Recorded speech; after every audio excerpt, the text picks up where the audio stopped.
It was the year 1000. Europe stood at the edge of a new dawn, uncertain, uneasy, yet quietly hopeful.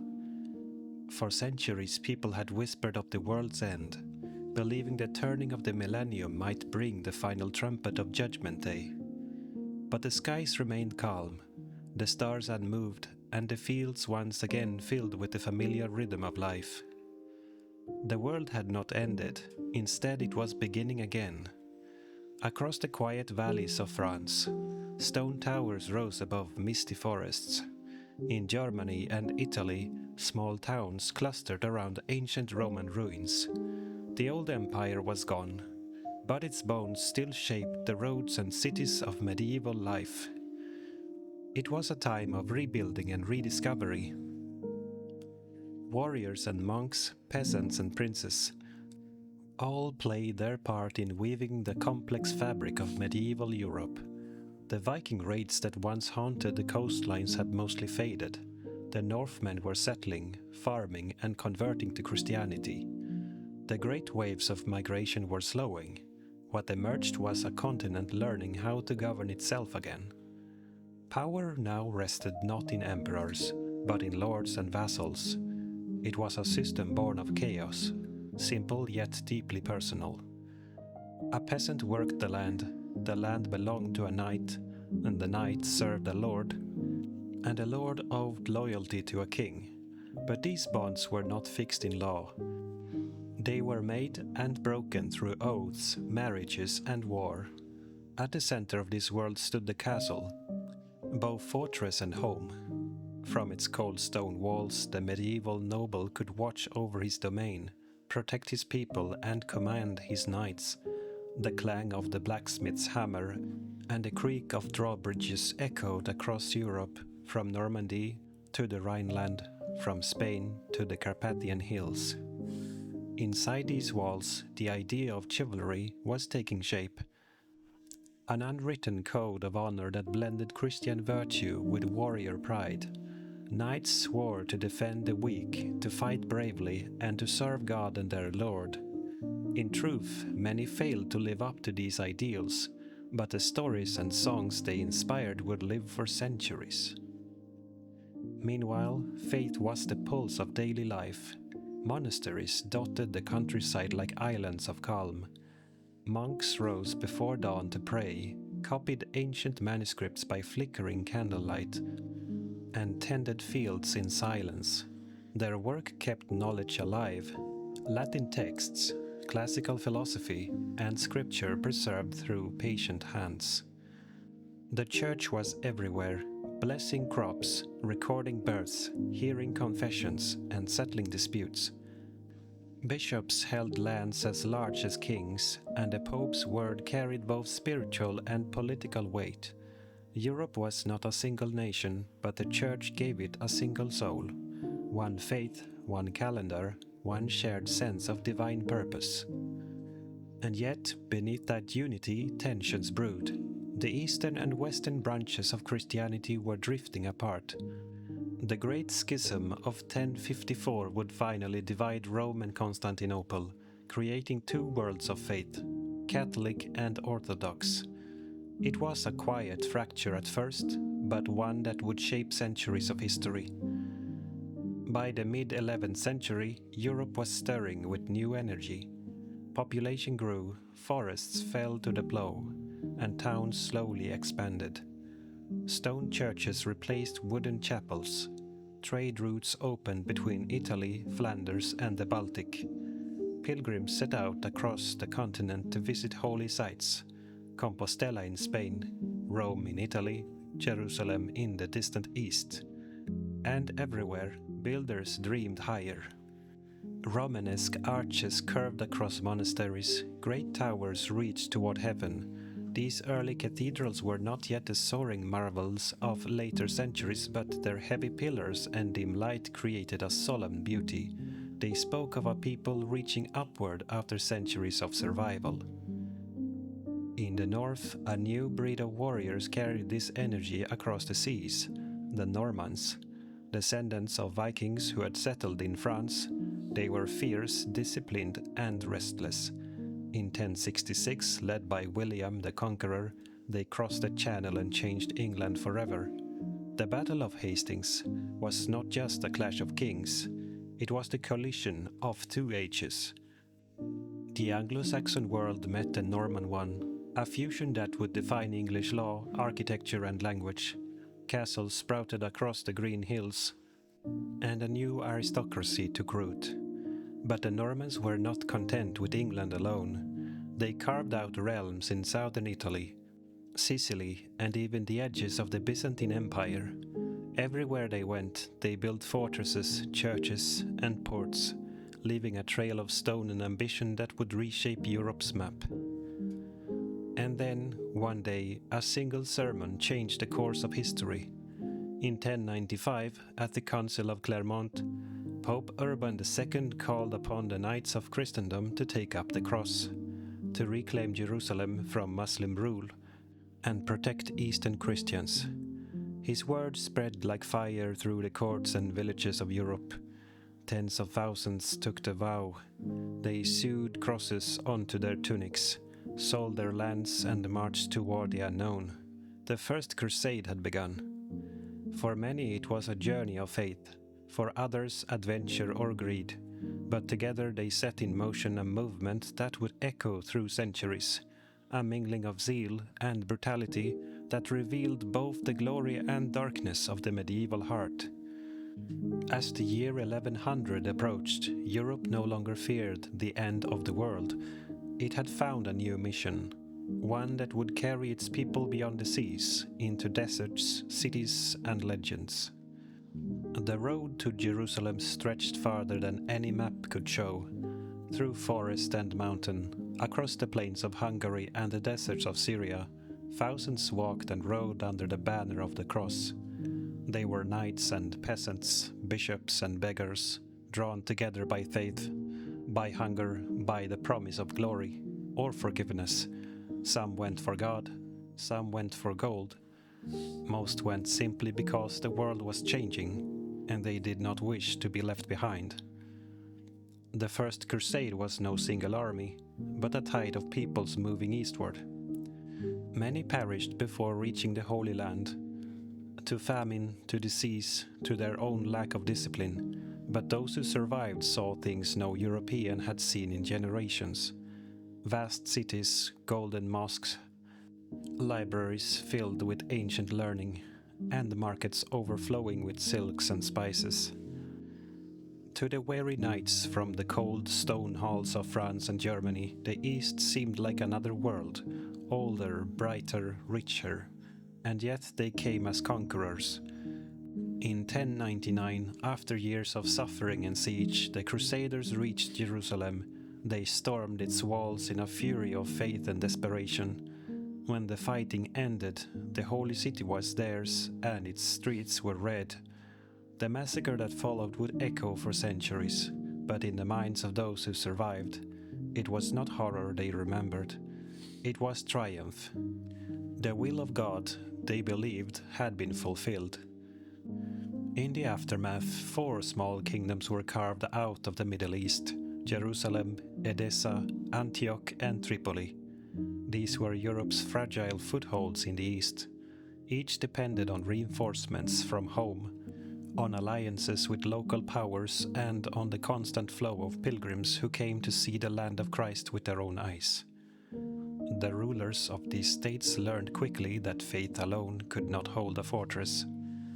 They built stone castles across Syria and Palestine, massive, beautiful strongholds like Crac de Chevaliers, whose white walls still gleam in the sunlight. Within them lived men who had come to see themselves not merely as soldiers, but as guardians of a sacred frontier. Trade followed war. Venetian and Genoese merchants opened routes through the Mediterranean, carrying silk and sugar, glass and gemstones. Europe began to taste the wealth of the East, and it would never again be content with the simple bread and iron of home. But it was not only treasure that traveled westward. Books crossed the seas too, ancient Greek and Arabic texts, preserved in the libraries of the East, From them, Europe rediscovered Aristotle, Galen, Euclid, the roots of philosophy, medicine, and mathematics.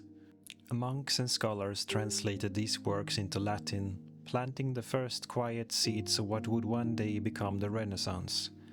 It is one of history's small ironies, that a war of faith would awaken the mind, that violence could open the door to learning. As the Crusades continued, a new kind of knight appeared, the monk warrior. Men who took vows of poverty, chastity, and obedience, but bore swords. The Knights Templar, founded in Jerusalem, guarded pilgrims on the road and defended the holy sites. The Hospitallers cared for the sick and wounded.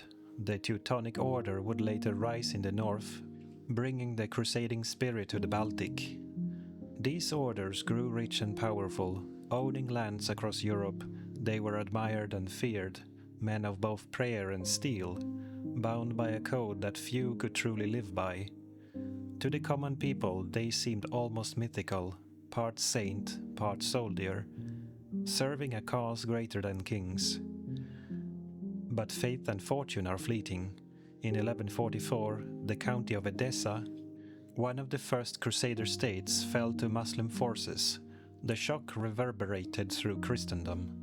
From the pulpits of Europe came another call, a second crusade, led this time by kings themselves, Louis VII of France and Conrad III of Germany.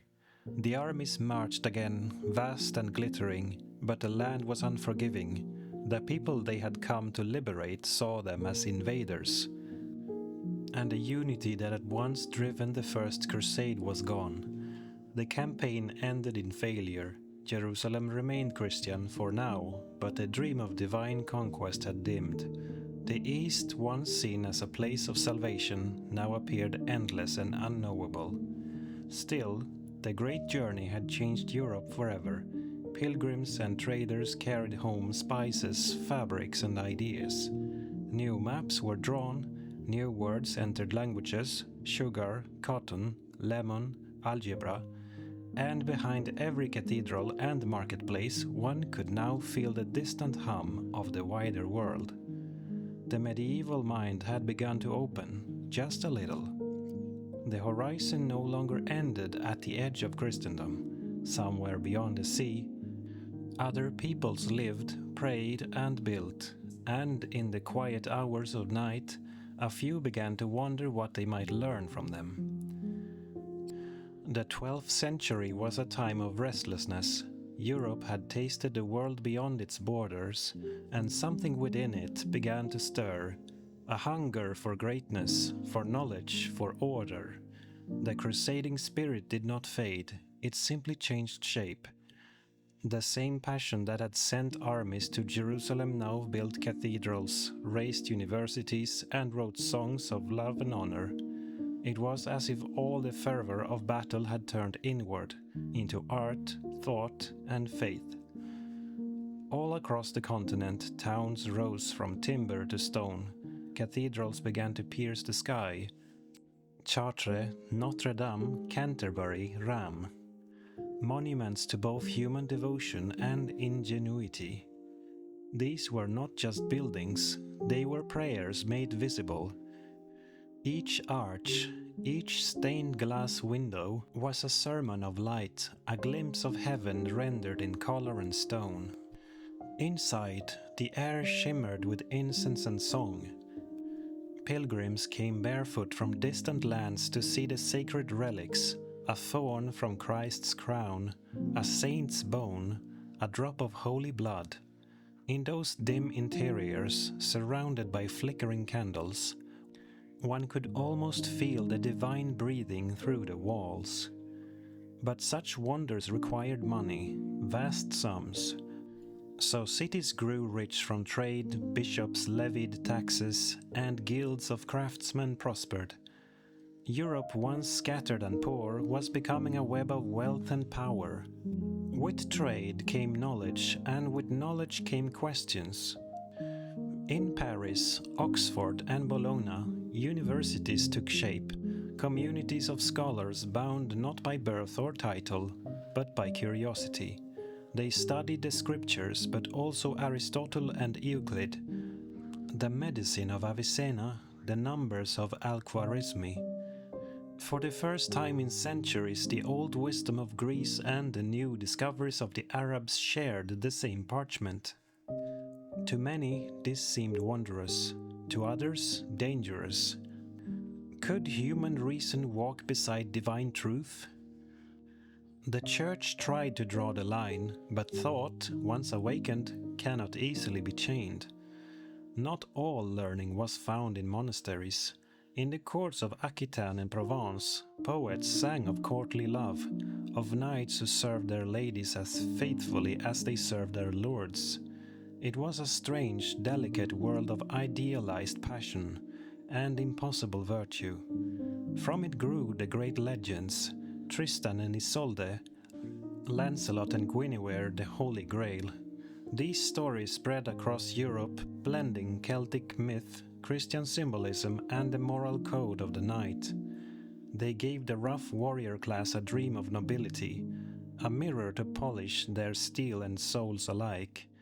And somewhere in these songs, one hears the first whisper of modern Europe, a society beginning to imagine love, conscience, and honor as forces greater than the sword. Yet the same faith that inspired beauty also demanded obedience. As the Church's power grew, so did its will to purify. New orders arose. The Cistercians, led by Bernard of Clairvaux, sought simplicity and poverty. The Inquisition took root, hunting heresy wherever doubt dared to breathe. In southern France, the Cathars preached that the world was corrupt, that spirit and matter were eternal enemies. The Church saw them as a threat, and soon crusade was turned inward, Christian against Christian, a holy war in the very heart of Christendom. Such was the paradox of the age. The same fire that lit the cathedrals also kindled the stake. Beyond the seas, the struggle for the Holy Land continued. In 1187, Jerusalem fell once more, this time to Saladin, the great Muslim general whose courage and mercy would make him a legend even among his enemies. The news struck Europe like a thunderclap. Kings answered the call again. Richard, the Lionheart of England, Philip Augustus of France, Frederick Barbarossa of the Holy Roman Empire, they led armies eastward in what would be known as the Third Crusade, a campaign as magnificent as it was tragic. Frederick drowned before reaching battle. Philip quarreled with Richard and returned home. Richard fought with brilliance but could not retake Jerusalem. In the end, a truce was made. Pilgrims would be allowed to visit the holy city, though it remained in Muslim hands. The crusade had failed, yet its stories of courage, betrayal, and distant honor became legend.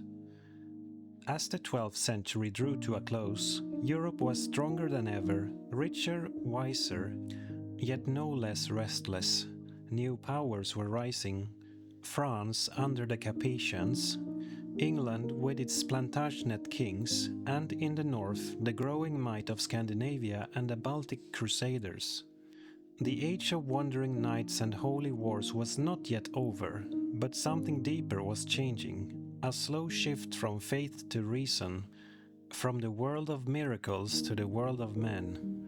The Middle Ages had reached its height. Soon it would begin to turn toward its end. By the year 1200, the medieval world stood at its height. Its cathedrals reached for heaven, its kings ruled with newfound confidence, and its faith, fierce and absolute, bound millions together beneath the cross. Yet in that very strength lay the seed of change.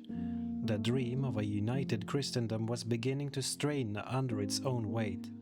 Ambition had grown beside devotion, and men who once marched for salvation now marched for empire. In 1202, a new crusade was proclaimed, one meant to reclaim Jerusalem once and for all.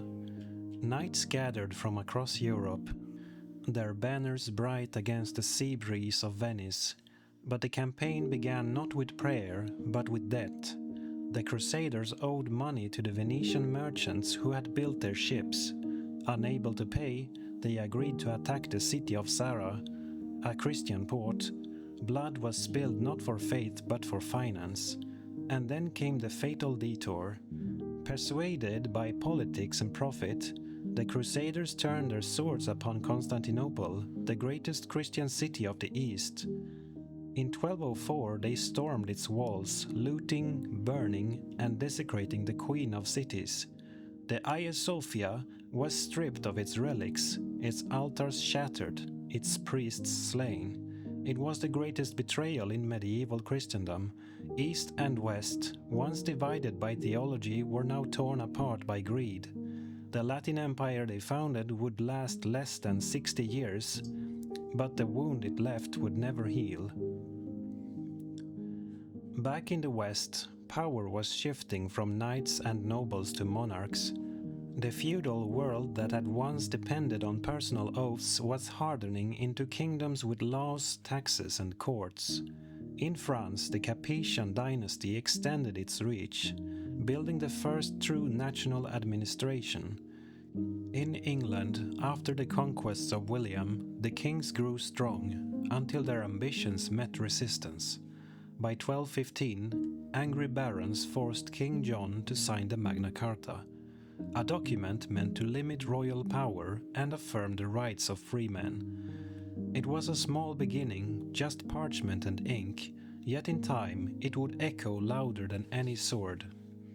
In Spain, the Christian kingdoms pushed south in the long Reconquista, reclaiming lands once ruled by Muslim caliphs. In Italy, merchant republics like Venice, Genoa, and Florence began to flourish, their ships threading the Mediterranean like veins of gold and silk. Europe was no longer a backwater, it was becoming the crossroads of the world. Amid all this, the builders kept working. The early Gothic cathedrals gave way to masterpieces of height and light. Stone became lace, windows became oceans of color. At Chartres and Amiens, the very air seemed carved into harmony. These were not the works of kings alone, but of entire communities, generations of masons, glassmakers, and dreamers who built for a future they would never see. To walk inside was to step into eternity. Faith had given Europe its bones, now imagination gave it a soul. In Paris, Thomas Aquinas taught the faith and reason were not enemies, but reflections of the same truth. In Assisi, a young man named Francis renounced wealth and power to live in poverty, preaching to birds and beggars alike. And in countless monasteries and schools, men debated questions once thought too bold to ask: the nature of the universe, of justice, of man himself. The flame of inquiry, once dim, was beginning to glow brighter. The medieval mind was awakening. Yet far beyond Europe's borders, new forces were gathering. In the steppes of Central Asia, a leader named Temujin, known to the world as Genghis Khan, united the Mongol tribes under one banner. His horsemen would soon thunder across the world, reaching as far as Poland and Hungary. The peace of Christendom would tremble before a storm unlike any it had known. And still the Church called for more crusades, against Muslims, against heretics, even against other Christians. The word holy war had become familiar, perhaps too familiar. For every victory, a doubt crept deeper into the soul of Europe. What if the world was not meant to be conquered by faith, but understood? The 13th century began with confidence. Europe had survived famine, war, and betrayal, yet its heart still beat with a quiet faith. Cathedrals shimmered with new glass, universities buzzed with ideas. From the Atlantic to the Carpathians, it seemed that every field, every market, every city was alive with motion. But beneath that sense of order, the world was stretching, growing larger, stranger, and more connected than ever before. The spirit of holy war flickered on. but the fire was dying. The great crusader castles in the east stood like lonely islands in a hostile sea. The Islamic world had grown united under strong leaders, and one by one, the Christian states of Syria and Palestine began to fall. The Sixth Crusade of Emperor Frederick II reclaimed Jerusalem for a brief bloodless moment through diplomacy, a curious peace in an age of swords, but it did not last. In 1291 the final fortress, Acre, fell. The Crusader banners were torn down, and with them ended 2 centuries of European presence in the Holy Land. There were no victors in the end, only lessons written in stone and memory. The Crusades had reshaped trade, faith, and imagination, but they had also left behind disillusion. The world seemed less holy now, more complex, more human. As pilgrims turned homeward, merchants took their place on the roads and seas. From Genoa to Bruges, from London to Lübeck, the pulse of Europe shifted from castles to marketplaces. Money replaced oaths, ledgers replaced swords, guilds formed, brotherhoods of weavers, masons and traders. Their symbols hung over shop doors like family crests. Cities grew noisy and proud, their bells marking the hours of commerce as surely as the monasteries marked the hours of prayer.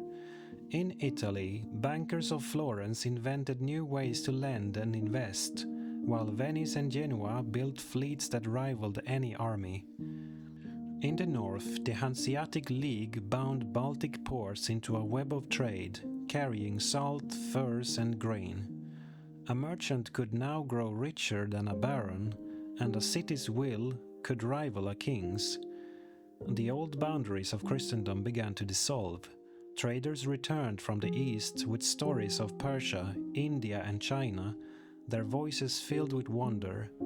Among them was Marco Polo, who traveled farther than almost anyone of his time, across deserts and empires to the court of the great Khan. When he returned to Venice around 1295, few believed his tales of golden cities, paper money, and vast armies, but they listened, and something in the European mind began to turn toward exploration, toward the idea that the world was far wider than any map. What began as a pilgrimage of faith was becoming a journey of curiosity. Within Europe, the Church still reigned supreme, yet cracks were showing. Popes claimed authority over kings. Kings began to resist. Theologians questioned, poets observed, and peasants murmured. Still, the 13th century was a golden one in its own way, a balance between heaven and earth. In art and thought, the human face appeared again, in the smiles of Gothic statues, in the measured reason of Aquinas, in the gentle mysticism of Hildegard of Bingen. Even in faith, there was warmth. In towns and cloisters, people spoke not only of sin and salvation, but of love, divine and human, both reflections of the same eternal light. By the year 1300, Europe stood on the brink of change. The old world of knights and crusaders was fading. The new world of merchants, scholars, and travelers was awakening. Castles were giving way to courthouses. Monasteries were turning into schools. Faith was still strong, but reason was rising beside it like a twin flame. Across the seas, the Mongol Empire connected continents under a single vast peace, the Pax Mongolica, and through it, silk, paper and ideas flowed faster than ever before. A man could now, in theory, travel from France to China, bearing the cross on his chest and the curiosity of the West in his eyes. The medieval world had reached its greatest breadth. Its people had built, fought, dreamed and prayed for 300 years. Ahead lay new storms, plague, heresy and empire, but also the slow birth of modern thought. For now, the bells of Christendom still rang through the valleys and over the fields, calling monks to prayer and merchants to trade. The air was full of voices, of faith, of reason, of song. And somewhere in that harmony of stone and wind, the world waited quietly for its next beginning.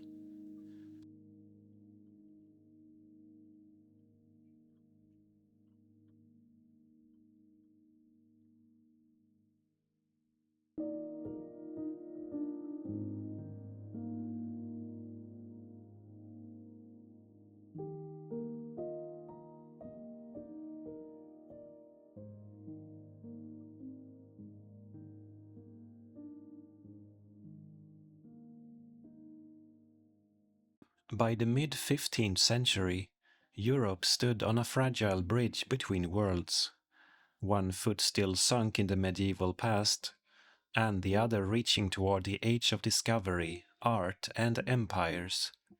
The year 1450 was not a single turning point, but rather the crest of centuries of change. The Black Death had loosened its grip, yet its shadow lingered in every city and village. Feudal lords, once supreme, now found their power thinning like old parchment under the new light of commerce, invention, and ambition. In Western Europe, the Hundred Years' War had dragged its weary carcass across generations, shaping nations and breaking knights. France was finally finding its feet again under Charles VII, the same monarch who had been inspired decades earlier by a peasant girl named Joan of Arc. England, exhausted and fractured, was slipping toward internal chaos, what would soon erupt as the Wars of the Roses. Across the Channel, the long French reconquest had shattered England's once mighty holdings on the continent, and the dream of an English France died with the last campaigns. The medieval balance of power had cracked. But the story of this decade was not only about wars and crowns. It was about transformation. A strange new energy coursed through Europe. It could be felt in the printing presses of Mainz, in the artist workshops of Florence, in the astronomers' quiet notebooks, and in the merchants' ledgers of Venice. Something vast was awakening. The Gutenberg press, perfected around 1450, may not have seemed like much to the nobles and clergy of the time, just a curious contraption of wood and metal. Yet its invention was one of those moments when human civilization quietly changed forever. For the first time, knowledge was no longer bound to the slow hands of monks in candlelit scriptoria. Ideas could spread faster than armies. Bibles, poems, philosophies, and pamphlets began to multiply. And with each printed page, the medieval mind loosened its hold on the European imagination. Farther south, Italy burned with restless brilliance. The old city-states, Florence, Venice, Milan, and Naples, competed not only in trade and politics but in beauty itself. Scholars rediscovered the forgotten wisdom of Greece and Rome, collecting manuscripts and translating them with a feverish devotion. Artists and patrons alike sensed they were living at the dawn of something new. In the workshops of Florence, apprentices painted light and shadow with an attention that would have seemed almost divine to their ancestors. It was the early Renaissance, a word that would later come to define an entire era of rebirth. But while Italy's cities glittered, the eastern horizon darkened. Beyond the crumbling walls of the Byzantine Empire, a new power was rising. The Ottoman Turks, led by a young and ambitious sultan, Mehmed II. For centuries, the Byzantine Empire had stood as a proud relic of Rome's legacy, though reduced to little more than the walls of Constantinople and a few scattered territories. It was a flickering candle in a vast storm.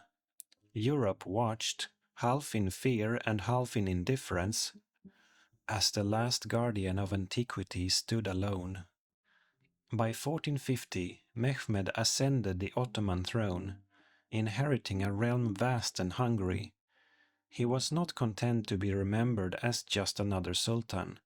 He sought to become a second Alexander, a new Caesar of the East. His eyes were fixed upon the shimmering prize, Constantinople. The city once called the Queen of Cities, the link between two continents and two ages. The Byzantine Emperor Constantine XI Palaiologos, ruling over a weary and nearly hollow empire, prepared for the inevitable. His fortresses were crumbling, his coffers nearly empty, and his allies, the Christian powers of Europe, sent little more than words and prayers. Some Venetian ships arrived, some Genoese soldiers offered aid, but most of Europe was distracted by its own feuds and reforms. The ancient city stood alone against a force that dwarfed it tenfold. Meanwhile, in Central Europe, the Holy Roman Empire continued its strange dance of unity and disunity. Emperor Frederick III reigned over a patchwork of semi-independent princes, bishops, and free cities. He was cautious, often mocked for his passivity. Yet his patient rule would outlast many of his more aggressive contemporaries. His motto, AEIOU, was a cryptic promise that all the world is subject to Austria, a whisper of imperial ambition that would echo through later centuries. To the north, the Hanseatic League still connected the cities of the Baltic and the North Sea, binding merchants from Lübeck to London in a web of trade and diplomacy. The age of chivalric crusades had faded, replaced by the commerce as conquest. Gold and spices were the new weapons, and ships became the new armies. In the east, Poland-Lithuania formed one of the largest realms in Europe, though stretched thin across vast forests and steppes. The Teutonic Order, once a powerful military brotherhood, had been humbled after its defeat at Grunwald, 1410, and never fully recovered. The medieval dream of holy war had turned into the practical politics of kings and merchants. And far beyond the mountains, Russia was stirring under the leadership of Vasily II of Moscow, who would soon be succeeded by his son Ivan III, the man destined to free Russia from Mongol rule. The seeds of a new empire were being planted even as the old ones fell. Across all of Europe, change was accelerating. Old alliances faltered, old enemies vanished, and new horizons appeared. The gunpowder age was now unstoppable. Cannons thundered where knights once charged, and castles that had stood for centuries cracked under the weight of iron balls.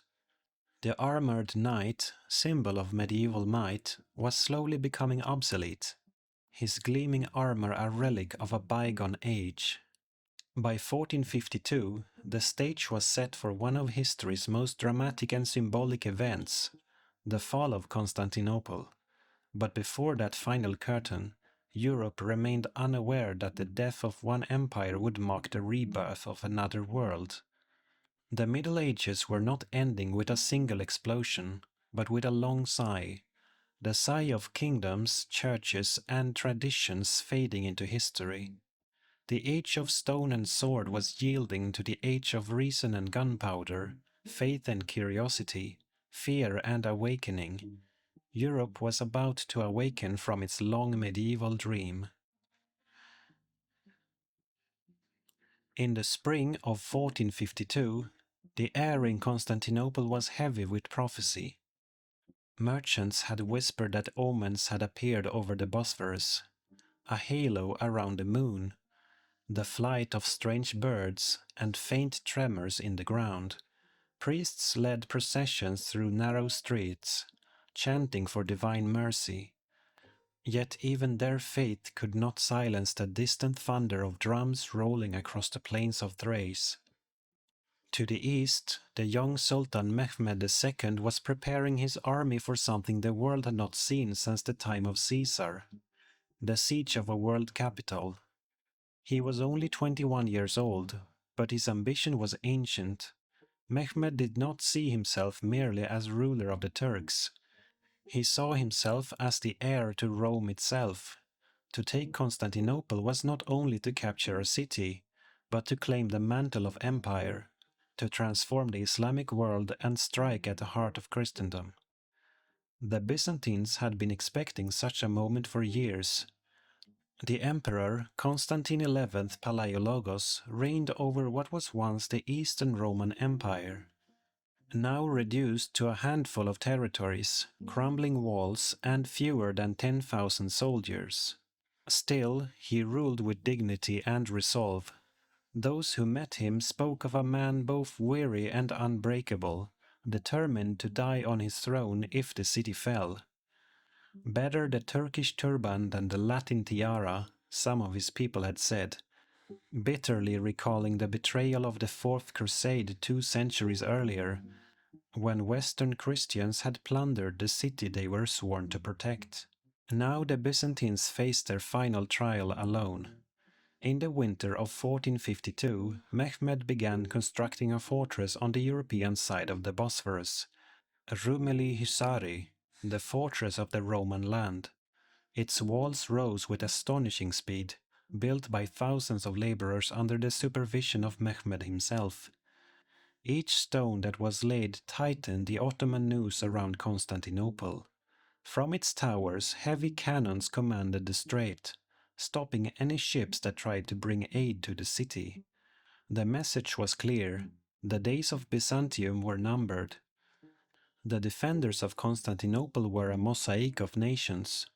There were Greeks, Venetians, and Genoese, mercenaries, sailors, and monks, fighting side by side on the ancient ramparts of Theodosian walls, which had withstood 1,000 years of assaults.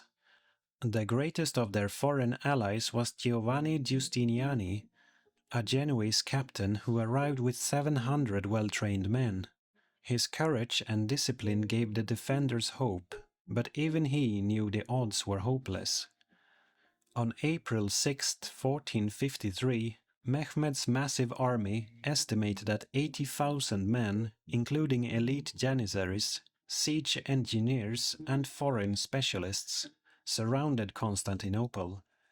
His navy sealed the Golden Horn, forming an iron ring of ships and cannon around the fabled city. The siege had begun. For nearly 7 weeks the earth trembled with bombardment. Mehmed had brought with him giant bombards, the largest ever built, designed by a Hungarian engineer named Orban. The main cannon, a monstrous tube of bronze 27 feet long, hurled stone balls weighing hundreds of kilograms.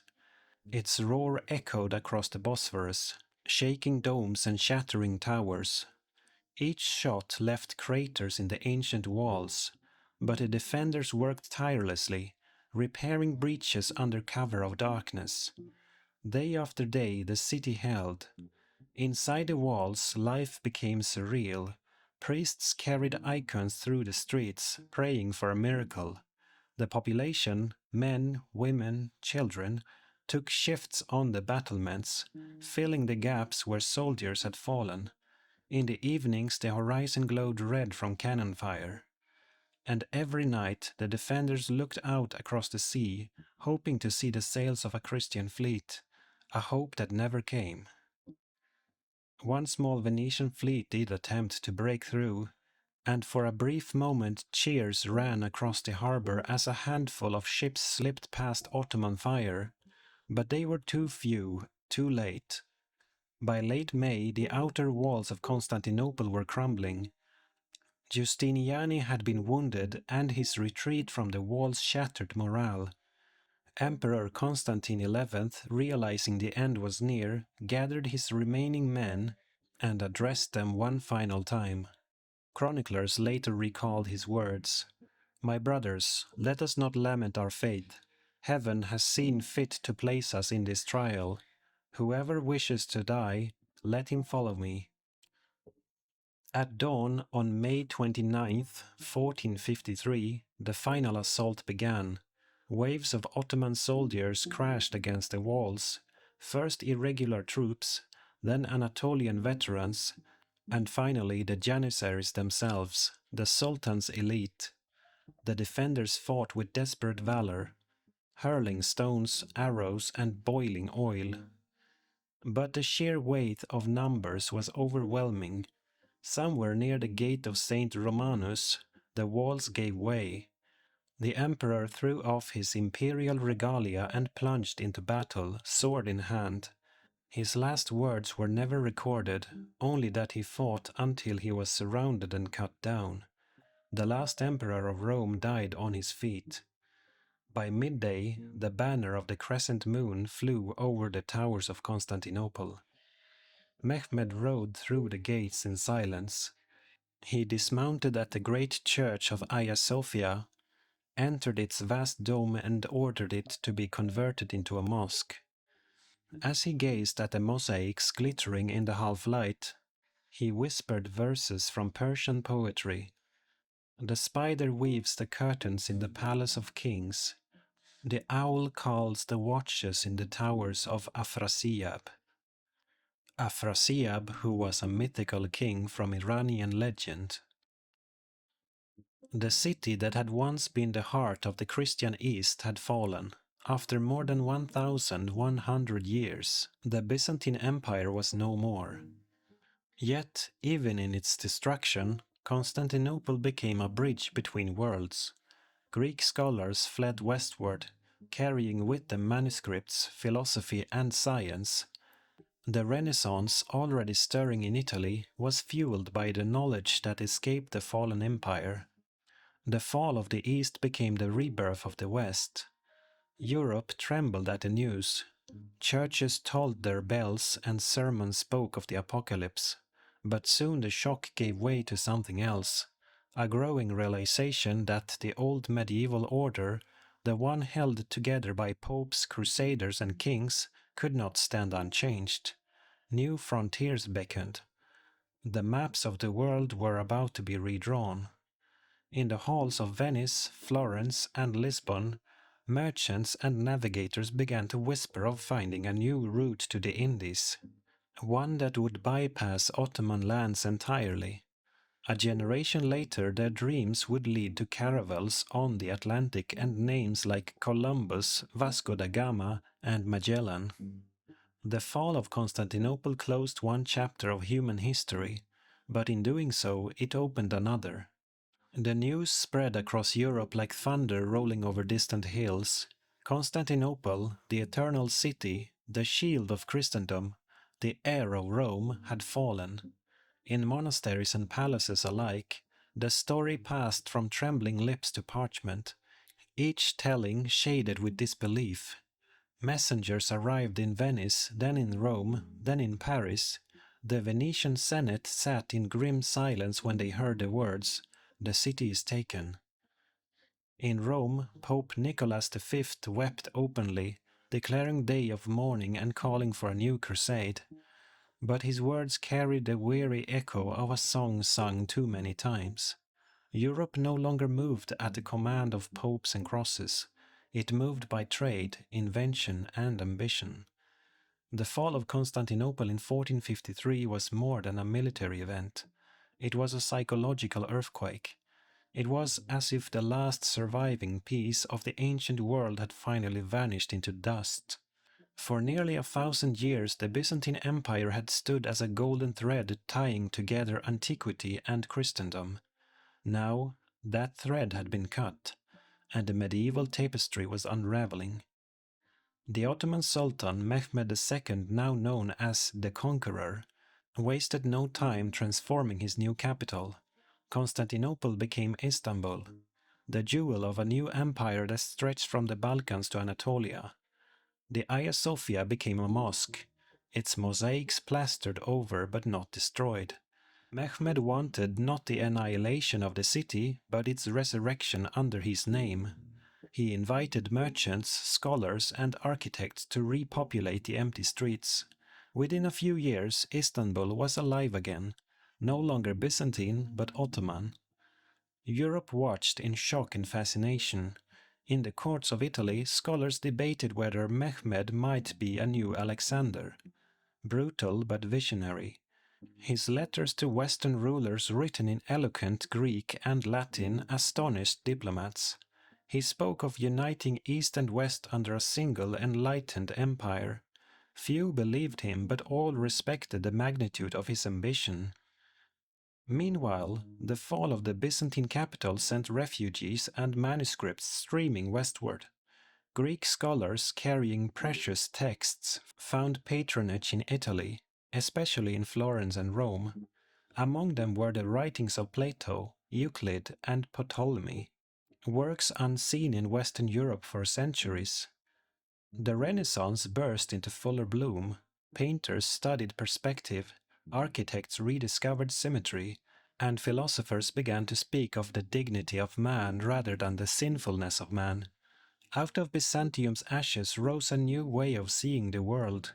Yet not everyone was celebrating renewal. In Eastern Europe, the Hungarian kingdom under the fierce general John Hunyadi prepared for war. The Ottomans had not stopped with Constantinople. They pressed northward into the Balkans, threatening Serbia, Wallachia, and Hungary itself. In 1456, Mehmed's armies marched toward Belgrade, intending to take the fortress and open the road to Central Europe. It would become one of the last great battles of the medieval age. Hunyadi, an aging but brilliant commander, rallied his troops with the zeal of a crusader, though few in the West answered the Pope's new call to arms. At his side fought a fiery Franciscan monk, Giovanni da Capistrano, later called John of Capistrano, who inspired peasants, townsmen, and soldiers with sermons that echoed across the Danube. In July 1456, the siege of Belgrade began.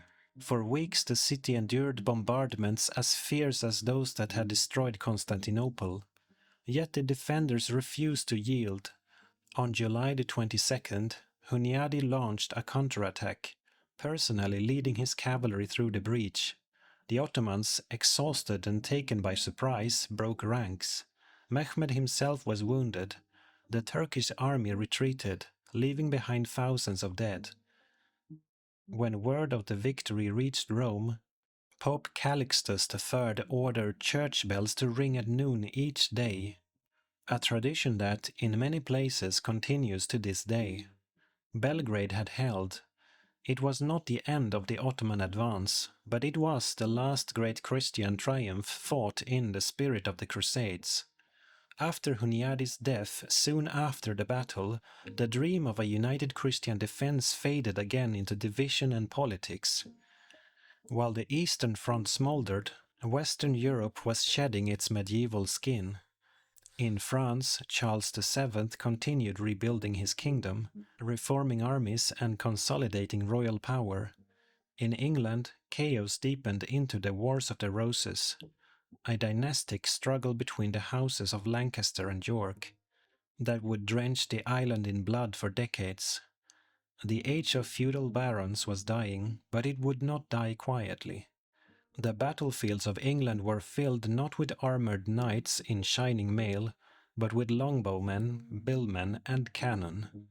Gunpowder had become the true equalizer, the sound of modernity announcing itself in thunder and smoke. In the Iberian Peninsula, the kingdoms of Castile, Aragon, and Portugal were laying the foundations of future empires. The final Muslim stronghold in Spain, the Emirate of Granada, still survived, but its days were numbered. Portuguese ships were already pushing beyond the known world, charting the coasts of Africa, guided by Prince Henry the Navigator. A new spirit of exploration, half faith, half greed, was spreading like wildfire. While the East had fallen to Islam, the West was preparing to circle the globe. Back in the eastern Mediterranean, the Empire of Trebizond, once a glittering remnant of Byzantine glory, watched events in horror.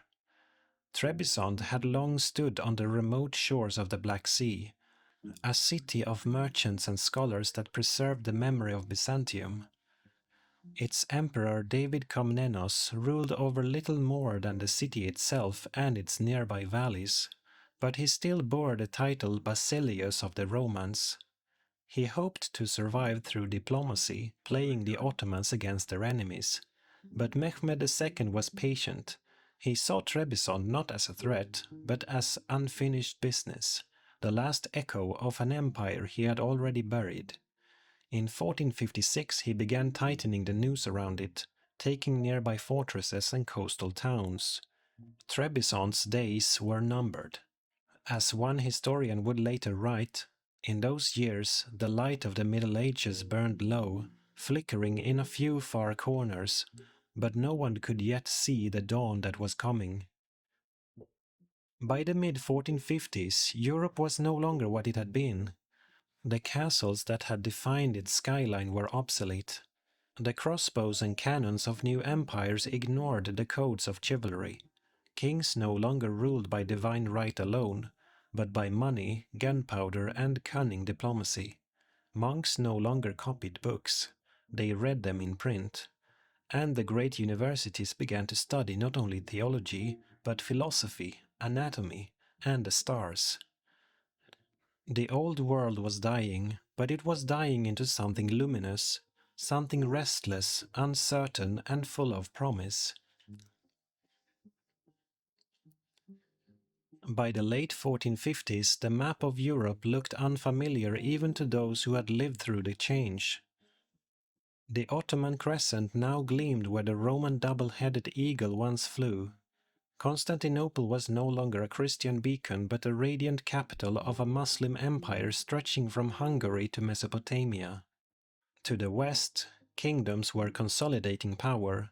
Merchants were growing richer than nobles, and across every frontier, the whispers of a new age were growing louder.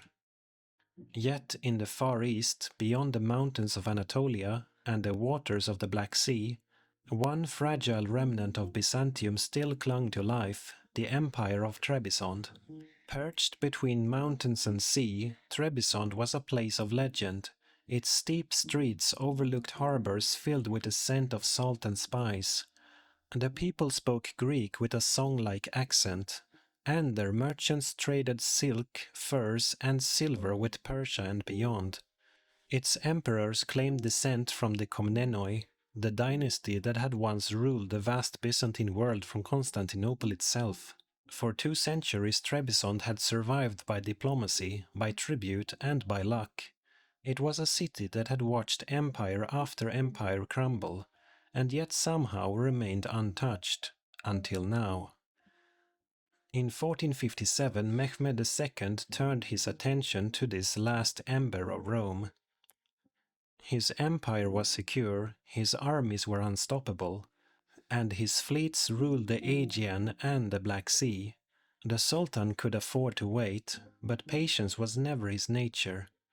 He sent envoys to Emperor David Komnenos, demanding submission. The message was clear: surrender and live as a vassal, resist and be swept away like Constantinople. David hesitated. He had corresponded secretly with the rulers of Georgia and Persia, hoping to rally allies, perhaps even secure help from the Christian West. But no help came. Venice and Genoa were exhausted, embroiled in trade rivalries and wars of their own. The kings of Europe sent only condolences, not soldiers. In the summer of 1460, Ottoman ships appeared off the coast of Trebizond. Their sails blotted out the horizon. Mehmed's armies followed soon after, moving along the coastal roads with grim precision. The siege began that August. Within weeks, the city's defenses crumbled under bombardment. Realizing the hopelessness of resistance, David Komnenos surrendered on the condition that his family and people would be spared. Mehmed entered the city in triumph, as he had done in Constantinople 7 years earlier. The conqueror of empires stood on the walls of Trebizond and gazed out over the Black Sea. The last outpost of Byzantium had fallen. With that, the Roman Empire, born more than 2,000 years before, finally ceased to exist. From the Tiber to the Bosphorus to the Pontus, its light had flickered, dimmed, and gone out. Yet its spirit, Its learning, art, and laws would live on in the minds of those who now looked to the future rather than the past. For the world that replaced it was no longer medieval. The rhythm of history had changed. Across Europe, new rulers were forging the states that would dominate the coming centuries. In France, the monarchy was rising from the ashes of war, centralizing power and creating the first standing armies.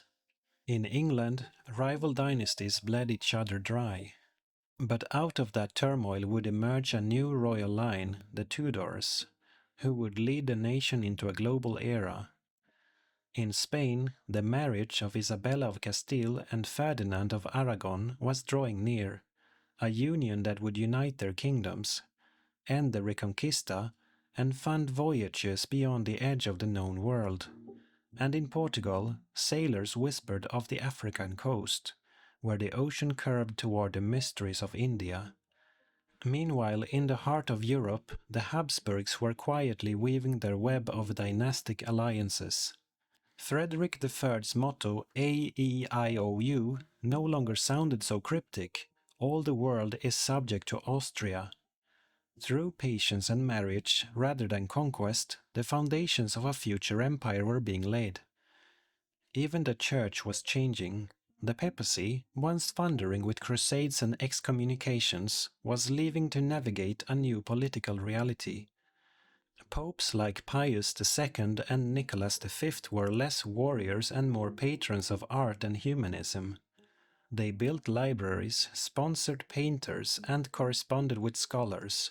The sword of faith was giving way to the pen of reason. But the echoes of the old world were not yet silent. In Eastern Europe, battles still raged. The kingdom of Bosnia, caught between Hungarian ambition and Ottoman expansion, was falling. Serbia was already gone, its princes replaced by Ottoman governors. The once mighty Wallachian voivodes resisted desperately in their forests and mountains, led by figures like Vlad III Dracula, a name that would soon become legend, feared both for his cruelty and his defiance.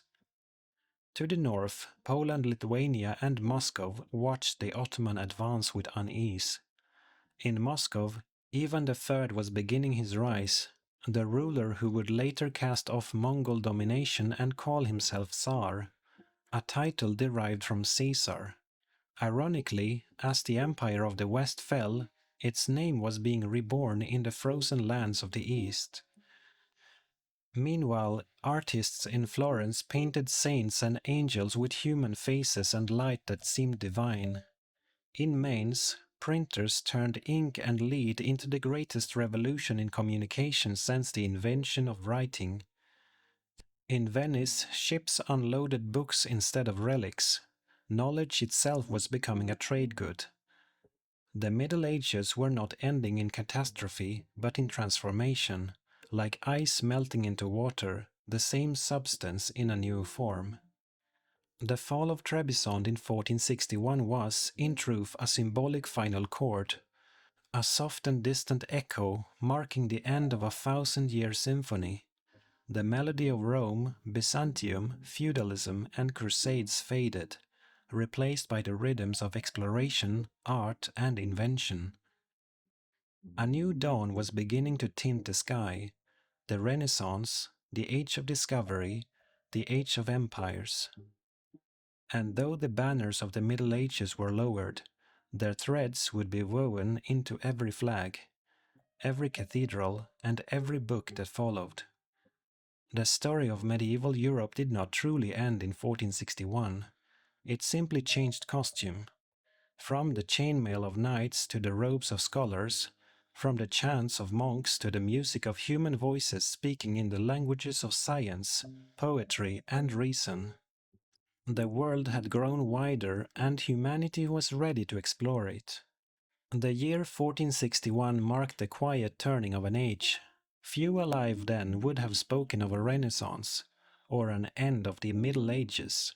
The people of that time still prayed to the same saints, farmed the same fields, and fought under the same banners. But beneath the familiar surface, the world had changed, profoundly, irreversibly, and forever. When Trebizond fell that year, there were no crusades, no messengers galloping west to cry for help. The last Byzantine emperor surrendered without ceremony, and the news barely stirred the courts of Europe. Constantinople had been the empire's heart. Trebizond was its shadow, vanishing quietly into history.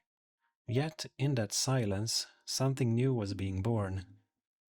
Across the continent, a strange duality had taken hold.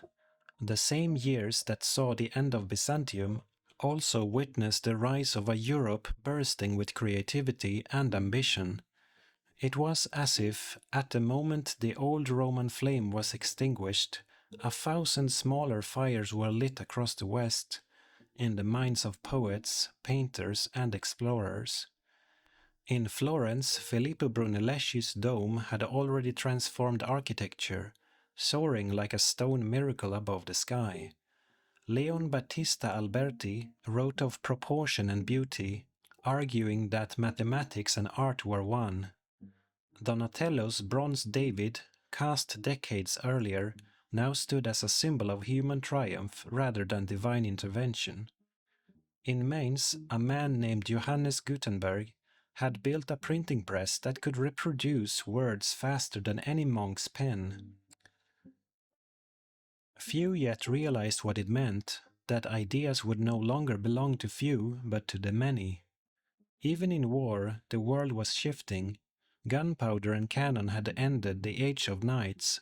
No fortress, no wall, no title of nobility could stand against the roar of artillery. The fall of Constantinople had proved it. The fall of Trebizond confirmed it. And soon kings and generals would reshape their armies not around chivalry, but around strategy, discipline, and wealth. Feudalism, the glue that had bound Europe together for centuries, was dissolving. In France, the monarchy grew stronger under Charles VII, and later under Louis XI, who would weave the web of centralized government that defined the modern state. In England, after years of chaos, the Wars of the Roses were nearing their end, setting the stage for the Tudors, who would soon project English power beyond the seas. In Spain, the marriage of Ferdinand and Isabella was imminent, uniting Castile and Aragon into one of the most formidable crowns in Europe. And though no one knew it yet, in just 30 years their sponsorship of a Genoese sailor named Christopher Columbus would transform the world. From the ashes of the medieval, modernity was rising, not in a single city or under one ruler, but everywhere at once. But even as the Renaissance dawned, echoes of the past lingered. In monasteries, monks still debated the nature of angels. In the countryside, peasants still lived and died by the rhythm of the harvest. Superstition and science walked hand in hand. Witch trials and star charts shared the same shelves. It was a world of contradictions, of cathedral spires reaching for heaven while cannon smoke drifted across the fields below. For the people who lived through it, the transition was invisible. They did not know that their time would later be called the end of the Middle Ages. They simply knew that things were changing faster than ever before. Merchants in Venice grew rich trading goods from the East, no longer fearing Ottoman raids but competing with them. Artists painted human faces with emotion, no longer bound by strict religious convention. Philosophers rediscovered the ancient idea that man was the measure of all things. Even religion, once unshakable, began to tremble. The papacy's authority was no longer unquestioned. Humanist scholars such as Erasmus and Pico della Mirandola would soon argue that faith and reason could coexist, that God's image might be found not only in heaven but in humanity itself. It was a subtle rebellion, one that would eventually ignite reformations and revolutions alike. Meanwhile, in the East, the Ottoman Empire flourished. Mehmed II's dream of uniting old and new worlds was partially realized. His capital, Istanbul, became a crossroads of cultures. Byzantine engineers building mosques beside Persian calligraphers and Arab astronomers. The city's skyline, once marked by the domes of Hagia Sophia and the columns of Constantine, now glittered with minarets and crescents. It was the medieval world's epitaph, and its continuation. By 1461, Europe stood on the edge of something vast. Ships were being built that could cross oceans. Books were being printed that could cross centuries. Ideas were forming that could reshape nations. And in small workshops, glass lenses, compasses, and clocks were redefining humanity's perception of time, space, and itself. The Middle Ages had not ended with a bang or a battle, but with a transformation of the human mind. The knights had laid down their swords, the monks had lifted their pens. The world was no longer ruled by kings alone, but by curiosity.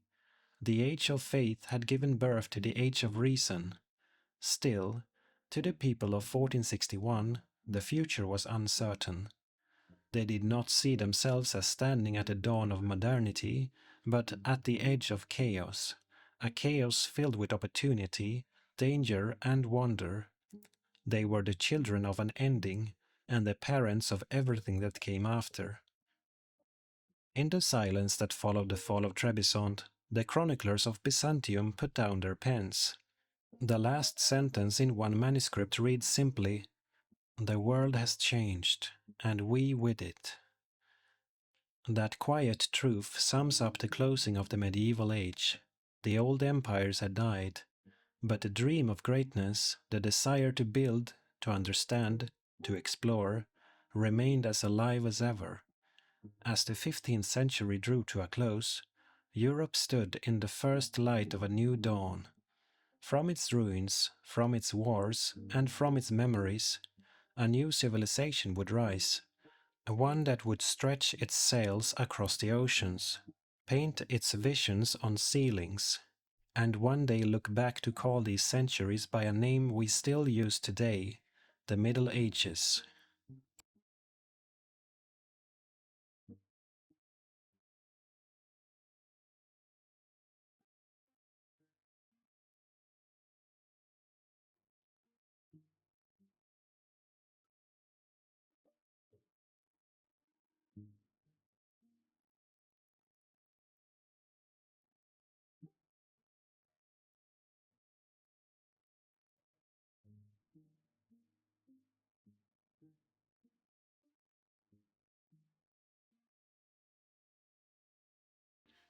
At the opening of the 14th century, Europe appeared strong and self-confident. From the Atlantic to the Baltic, villages and towns multiplied across the landscape. Cathedrals rose like stone prayers. Merchants threaded their way through the great trade routes linking Bruges, Venice, and Constantinople. The continent was no longer a patchwork of isolated fiefs, but a living network of commerce and faith. Yet beneath that surface of prosperity lay fault lines, social, spiritual, and environmental, that would soon reshape the medieval world. In 1300, Europe held perhaps 75 million souls, more people than ever before. The land was intensely farmed, from the English Midlands to the plains of Hungary. Peasants tilled narrow strips with a heavy plough, rotating crops to draw the most from the soil. Windmills and watermills turned in every valley. Rivers carried grain and timber to crowded markets. It was a world of seasonal rhythm, seed time and harvest, fast and feast. And most people never traveled more than a day's walk from home. Still, the boundaries between regions were more porous than they had been in centuries.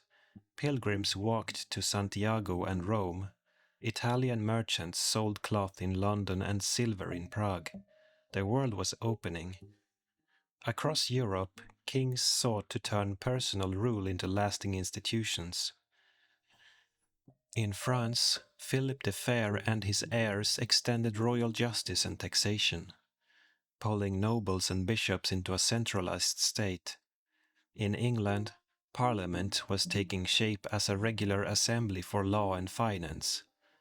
The Holy Roman Empire, stretching from the North Sea to the Alps, remained a mosaic of duchies and bishoprics, its emperor a negotiator rather than an absolute monarch. To the east, the Kingdom of Poland and the Grand Duchy of Lithuania were expanding, while the Teutonic Knights pushed Christian frontiers toward the Baltic. In the Iberian Peninsula, Castile, Aragon, and Portugal had driven Muslim power into Granada, and their ports buzzed with Atlantic commerce. Each realm had its own laws and tongue, but the Latin Church bound them within a common civilization. Religion was the axis of daily life. Bells marked the hours, and the year was a wheel of holy days. The church was everywhere, its priests teaching, its monks copying, its bishops judging.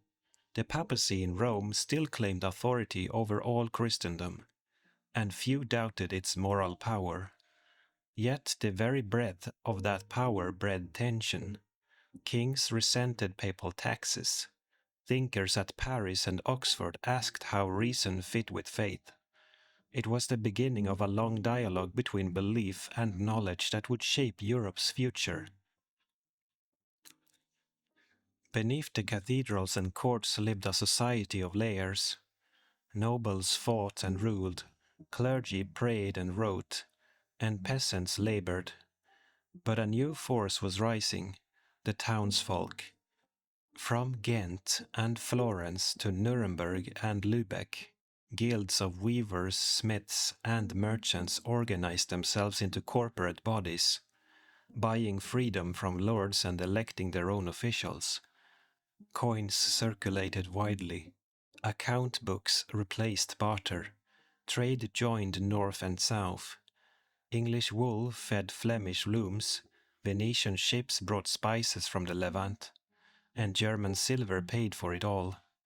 Money and mobility began to erode the rigid feudal hierarchy. Yet the prosperity was fragile.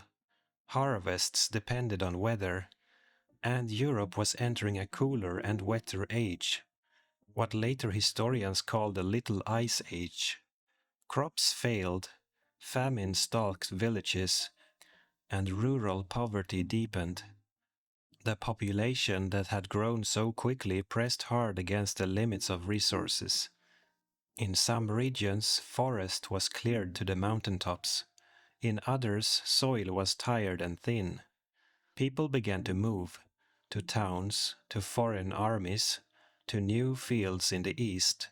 Movement brought contacts, and contacts brought disease.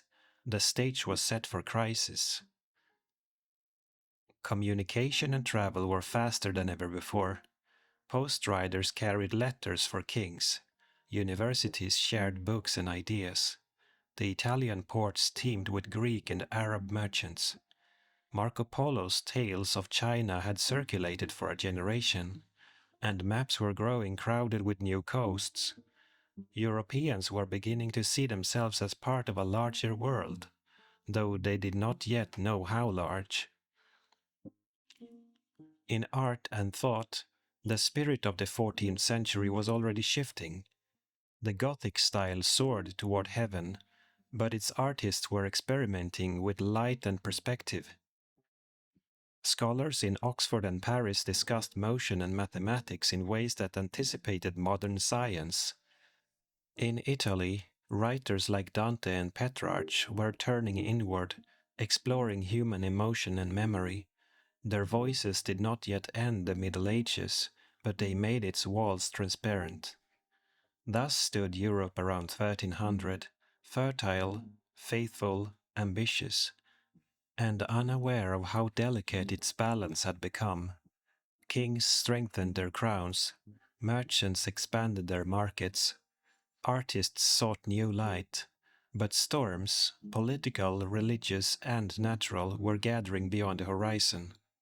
The century to come would test every institution of the old order and prepare Europe for a new age of power and thought. At the turn of the 14th century, religion was still the cement that held Europe together. Nearly every soul in Christendom was baptized, buried, and judged under the sign of the cross. But the church that had once stood unchallenged now faced rivals not in faith but in power. As kings and emperors built bureaucracies and counted taxes, the popes struggled to remain above worldly politics, and increasingly failed to do so. In 1309, Pope Clement V left Rome for Avignon in southern France, beginning what later ages called the Babylonian captivity of the papacy.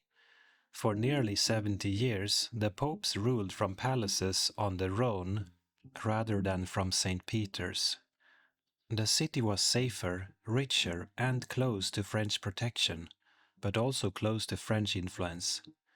To many Italians, the move symbolized corruption and weakness. Rome fell into ruin. Pilgrims turned away, yet Avignon glowed with wealth and splendor. Frescoes by Giotto's followers, grand banquets, the hum of clerks copying decrees. It was an earthly court for a heavenly power. The Avignon era coincided with the rise of monarchies that no longer bowed easily to Rome. France had the strongest claim to papal favor, but even there, rulers taxed clergy and appointed bishops as if they were royal officers. In England, the crown seized church lands to pay for war. In Germany, the emperor's authority waned, and local princes chose their own confessors and abbots. The papal dream of universal supremacy, a Christendom under one shepherd, was slipping away. Each kingdom began to see itself not only as Christian, but as distinct. Loyalty to the crown and country was becoming as powerful as loyalty to the church. In time, this slow shift would redefine what it meant to belong to a nation. In 1378, a crisis shattered the unity of the Western Church. Two popes, one in Rome and one in Avignon, each claimed divine legitimacy. Then, to make matters worse, a third was elected by compromise and confusion. Europe split its obedience. France and Spain followed one pope. England and much of Germany followed another. The rest tried to ignore both. Priests in the same town prayed for rival pontiffs. Councils were called, decrees thundered, but unity came only in 1417. When the Council of Constance finally deposed or persuaded all claimants to resign and elected Martin V, the church was whole again, but scarred. The people had seen its human face, proud, political, divided. Faith survived, but confidence in the hierarchy did not. Even before the schism ended, voices across Europe had begun to call for renewal. In England, the scholar John Wycliffe argued that the true church was not made of popes and prelates, but of all believers. He translated the Bible into English so that ordinary people could read it themselves. A radical act in an age when Latin guarded the word. In Bohemia, Jan Hus preached similar ideas, denouncing corruption and indulgences. For this he was burned at the stake in 1415. But his followers, the Hussites, rose in revolt, founding a movement that would echo into the Reformation centuries later. These reformers were not atheists. They were believers who loved the faith enough to question its keepers. Their courage opened cracks in the medieval wall of authority, small at first but widening with every decade. Not all sought reform through conflict. Across Europe, a quieter renewal took root in the mystical tradition. Figures like Catherine of Siena, Julian of Norwich, and Meister Eckhart turned inward. seeking direct experience of the divine through contemplation rather than ritual. All shall be well, wrote Julian, in words that still comfort hearts centuries later. These mystics offered an alternative path, not rebellion but intimacy, and their writings hinted at the new human-centered spirituality that the Renaissance would later celebrate. By 1450, the Church remained vast and powerful. Its monasteries owned fields and forests. Its universities trained Europe's thinkers. But its moral monopoly was broken. Kings collected their own taxes. Towns funded their own cathedrals. Merchants gave to charity without priestly mediation. The papacy recovered Rome, yet its authority was now a matter of negotiation, not command. Faith itself endured, in the bells that marked the hours, the candles burning before saints' statues, and the prayers whispered by soldiers before battle, but it had changed color. The simple unity of the early Middle Ages was gone. In its place stood a more complicated world, spiritual but skeptical, devout but restless. Across the map, religion and politics intertwined differently. In Italy, popes were patrons of art as much as shepherds of souls. In France, royal theologians defended the crown's divine right. In England, the Lollards spread Wycliffe's ideas in secret, passing small handwritten tracts. In Germany and Bohemia, reform and rebellion blurred together. In Scandinavia, Christianity remained stable but distant from southern controversies. No single center could hold them all. Christendom had become a chorus of competing voices, not yet a reformation but no longer a perfect harmony. The decline of papal authority did not destroy Europe's faith, it transformed it. The Church that entered the 14th century as an empire of spirit emerged from the 15th as one institution among many, still sacred but now sharing the stage with monarchs, merchants, and thinkers. And as its power receded, a new kind of curiosity was awakening. People would soon look to nature, to art, and to themselves for meaning. By the late 14th century, Europe's battlefields no longer resembled those of its ancestors. The age of the mounted knight, gleaming in armor and bound by chivalric oath, was fading into memory. The new century would see armies of men who fought not for honor, but for pay. Soldiers, mercenaries, and conscripts. War, once a matter of personal valor, was becoming a profession, and with it, the shape of medieval society began to bend. Knighthood had long been the ideal of the medieval world. Tales of Arthur and Roland still filled the halls, and tournaments dazzled towns with color and ceremony. But the reality of war had changed. Crossbows, longbows, and gunpowder rendered heavy armor less decisive. A peasant with a bow could slay a noble from a distance. Courage alone could not close the gap. In France and England, the long conflict later called the Hundred Years' War revealed the limits of the old order. Mounted charges fell to disciplined archers. Castles yielded to siege cannons. Captains learned to plan battles rather than charge into them. Honor was no longer enough. Logistics, money, and morale decided who would rule.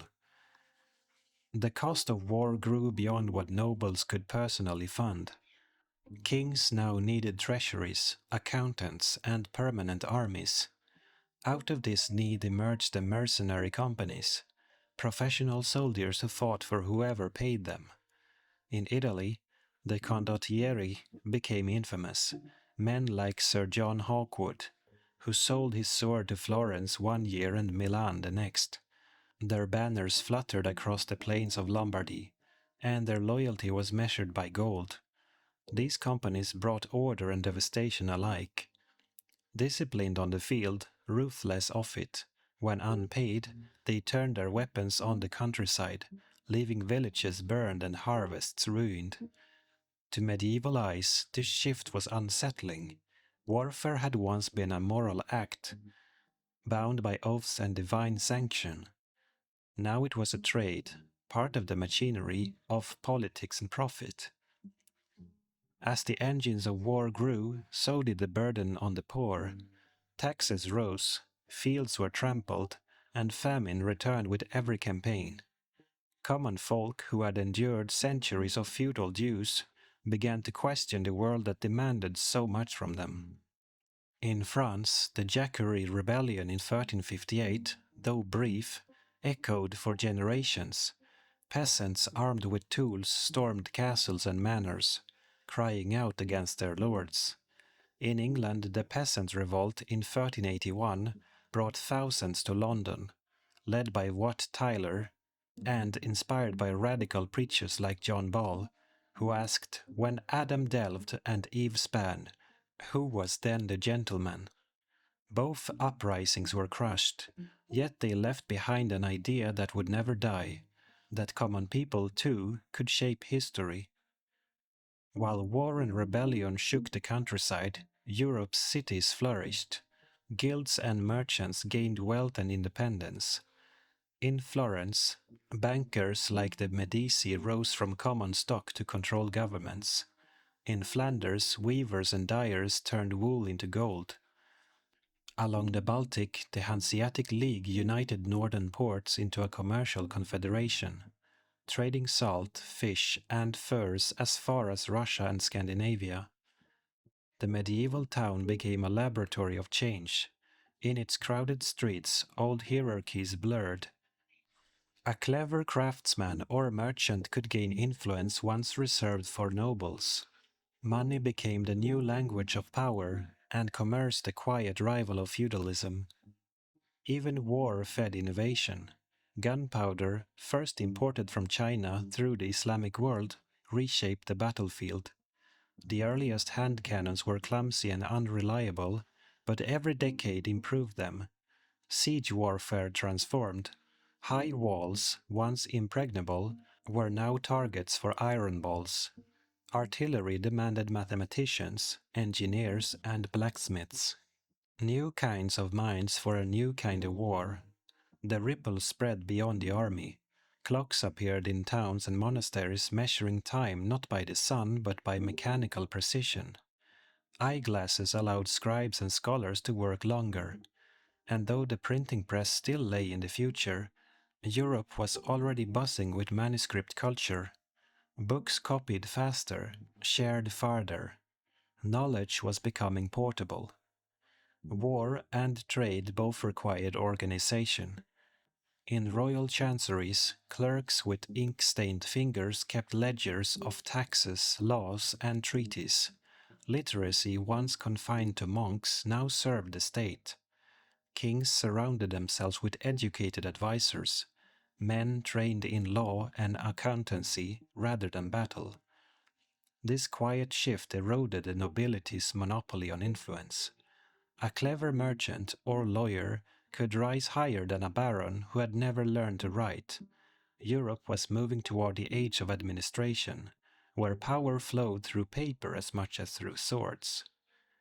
By 1400, the old feudal web was unraveling.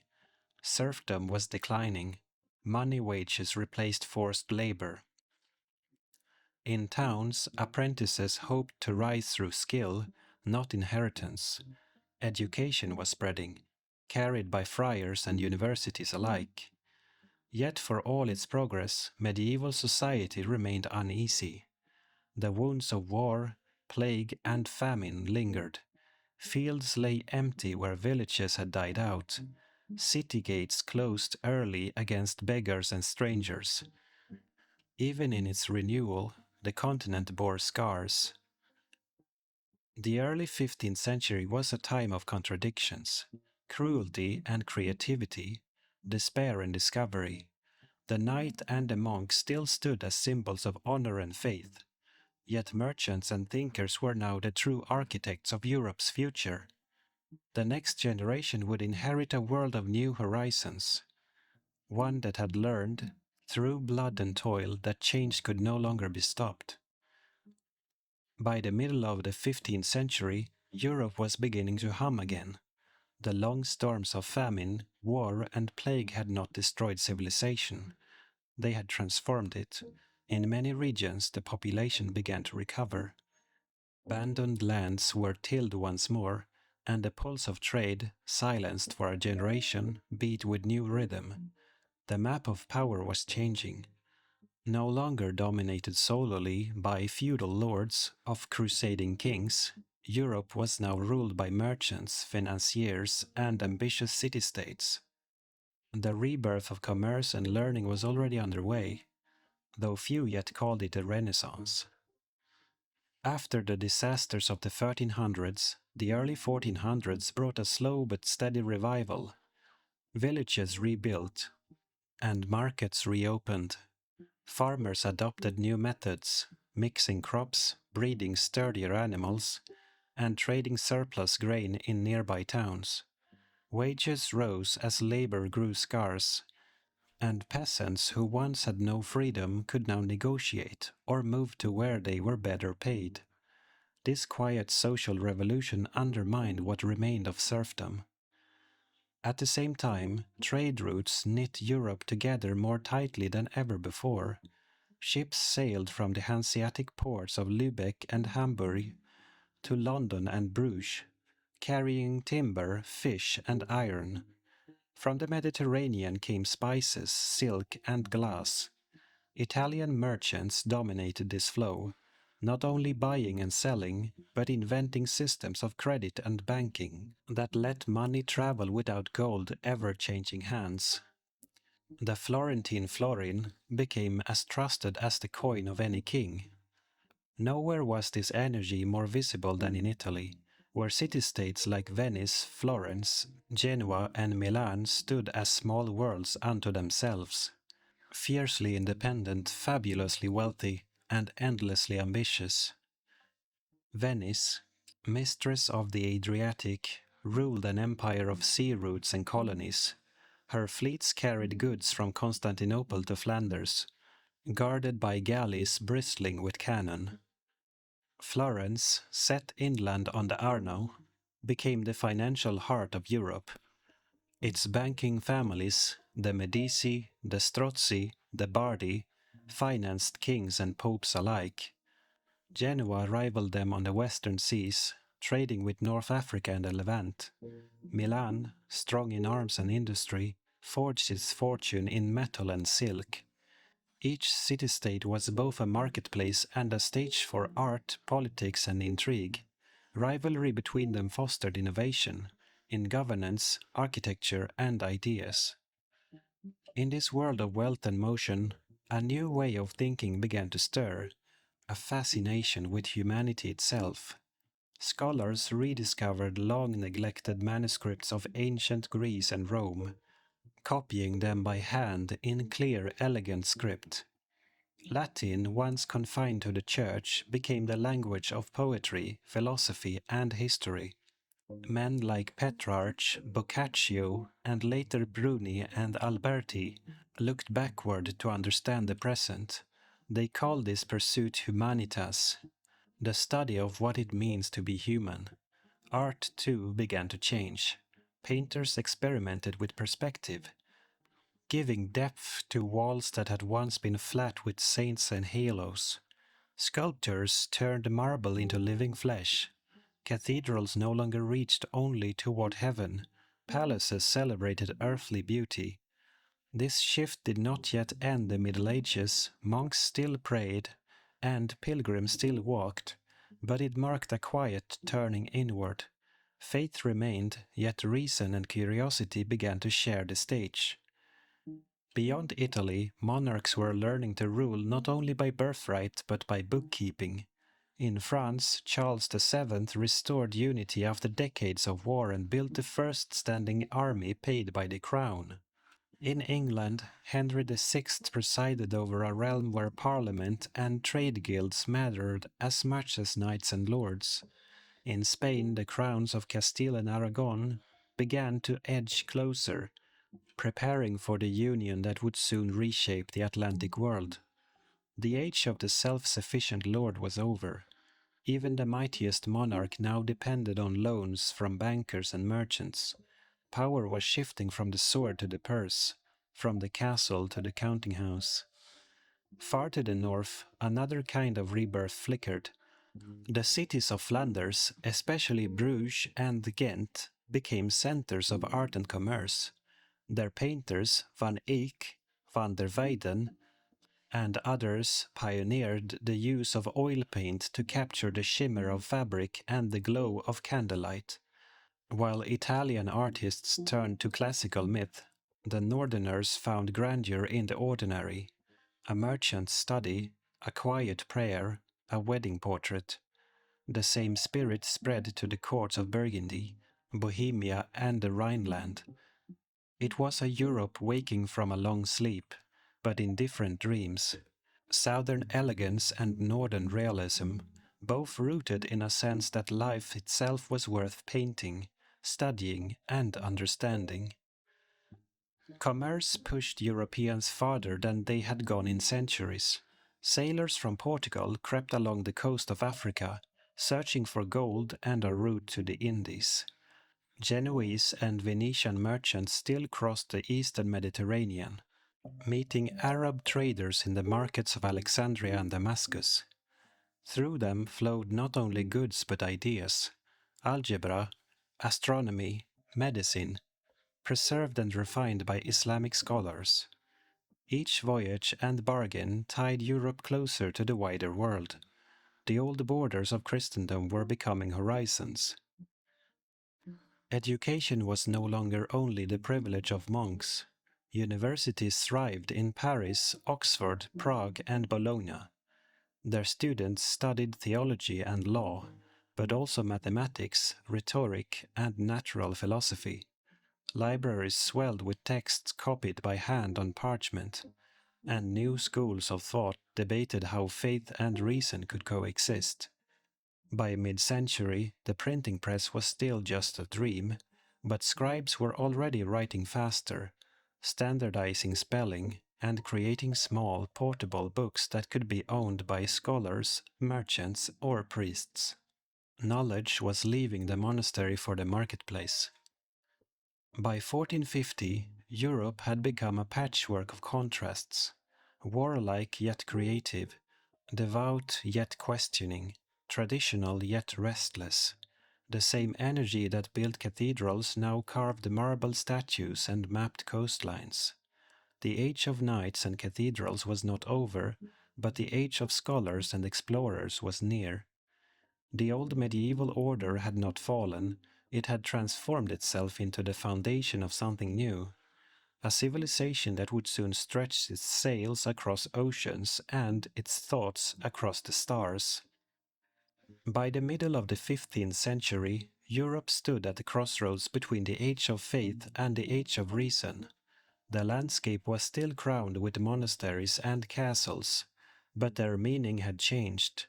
In those stone walls and narrow streets, a new world was being born.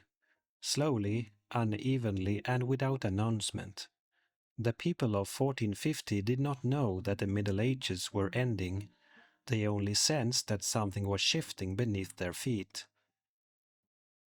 2 centuries earlier, Europe had been a feudal mosaic, isolated manors, nightly wars, and a church towering above all. By 1450, it had become a network of nations. Kings ruled not by personal vassalage, but by law and taxation. Written records, royal courts, and bureaucracies stretched the reach of government into every province. Borders were clearer, languages more defined. A Frenchman, an Englishman, or a Castilian now spoke not only as a Christian, but as a subject of a realm. Trade, once a perilous venture, had become the bloodstream of society.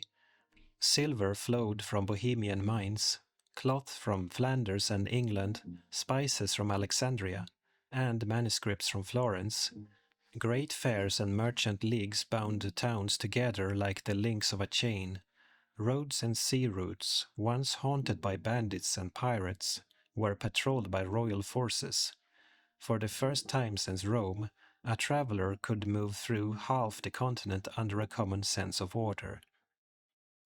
Religion still shaped every sunrise and prayer, but its tone had softened. The terrors of the Black Death and the scandals of the Great Schism had left deep marks. Faith was no longer blind, it was searching.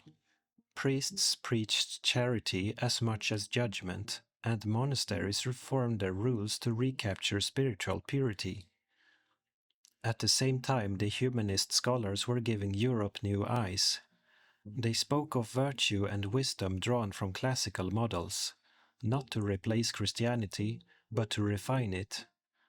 The ancient writers seemed to offer moral clarity and balance in a world tired of fear. It was not rebellion, but renewal. The conviction that truth could be found both in scripture and in reason. Across Italy, scribes copied the letters of Cicero. In France, poets rediscovered the grace of old tongues. And in Germany, thinkers debated how God's order could be understood through study of nature. Europe's faith was changing color again, no longer dark with guilt, but glowing with curiosity. The 15th century was also an age of invention. The mechanical clock, ticking in church towers, divided time into equal hours and minutes, changing how people worked and prayed.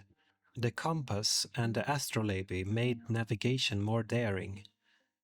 Mariners pushed beyond known waters with confidence. The printing press, perfected within a generation of 1450, would soon multiply words as never before, giving knowledge wings. Gunpowder had already rewritten warfare. Stone castles, once symbols of permanence, were crumbling under cannon fire. Kings built fortresses of brick and earth, angled to deflect shot. Battles were now fought by soldiers with pikes and muskets, drilled and paid in coin. The age of the knight was ending, replaced by the age of armies. Every invention whispered the same truth, that the human mind was restless, inventive, and capable of mastering the world. Beyond the horizon, a new chapter was stirring. The Portuguese were sailing farther south along Africa's coast. Genoese navigators dreamed of western routes to Asia. Compasses pointed unshaken through storms, and maps grew crowded with uncharted coasts. The world was larger than Europe had imagined, and soon Europeans would seek to claim it. But discovery began not with ships but with vision. The same spirit that drove scholars to rediscover Plato would drive sailors to risk the unknown. The Renaissance thirst for knowledge would soon spill beyond the Mediterranean, across oceans not yet crossed. In every city and kingdom, daily life was being remade. Merchants built palaces from trade, nobles sought culture to match their titles, and peasants, though still burdened, had begun to demand dignity. In towns, new classes emerged: bankers, craftsmen, printers, whose fortunes came not from birth but from skill. Women, too, found quiet places in this change, as patrons of art, as writers, and as rulers. Isabella of Castile was still a young woman, but her marriage would soon unite Spain. In Italy, women like Battista Malatesta corresponded with scholars as equals. Though limited by law and custom, their influence was felt in the schools, courts, and households where the new world was taking shape. Historians later marked 1450 as the twilight of the medieval world, though the people of that year still prayed to the same saints and built in the same Gothic style. Yet something fundamental had shifted. Kings no longer ruled by divine favor alone, but by bureaucracy and coin. The church remained powerful, but now shared the stage with universities and merchants. Art and learning, once confined to monasteries, had moved into the open air of cities. The continent had endured famine, plague, and war, And from those crucibles emerged resilience. The human spirit, tested and refined, was ready to imagine a wider horizon. As bells rang across Europe on a spring morning in 1450, they marked not only another day of prayer, but the dawn of a new age that would change everything. The light falling through cathedral windows touched a different kind of faith, one that looked both upward and inward. The world was not yet modern, but it was no longer medieval. A century of struggle had tempered Europe into something new, curious, creative, and unafraid of its own mind. The long Middle Ages had done their work. Now, the age of discovery, of science, of art, and of global horizons was waiting just beyond the sea.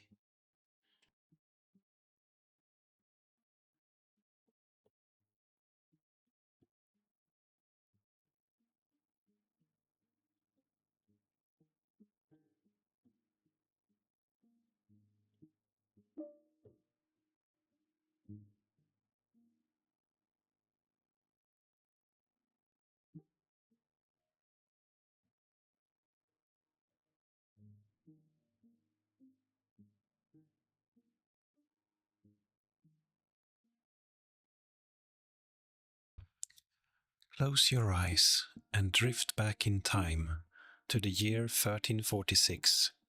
Europe is not yet the Europe you know. Cities are smaller, streets are narrower, and the night is darker than you can imagine, lit only by flickering torches of the faint glow of the moon. Villages are scattered across wide fields, where peasants toil from dawn to dusk, bent over the soil. A loaf of bread, a jug of ale, and perhaps a little cheese are the common meals. Chickens cluck in the yards, cows provide milk, and pigs root in the mud. Life is hard, but predictable. Children chase each other in the dirt. Priests ring church bells that mark the rhythm of the day. Matins, mass, vespers combine. Merchants haul goods along dusty roads, their wagons creaking. Nobles sit in their manors, feasting on venison, honey, and spiced wine, while minstrels sing of distant battles and lost loves. The people live close to the earth and close to God. They fear famine and war, but they do not yet fear the shadow that is coming, a shadow so vast it will leave no village untouched, no family unscathed, no life unchanged.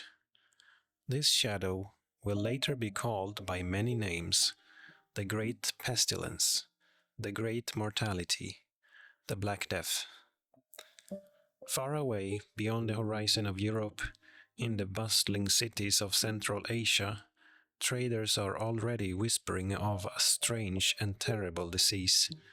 It begins with fever, then swellings the size of apples appear beneath the arms or in the groin.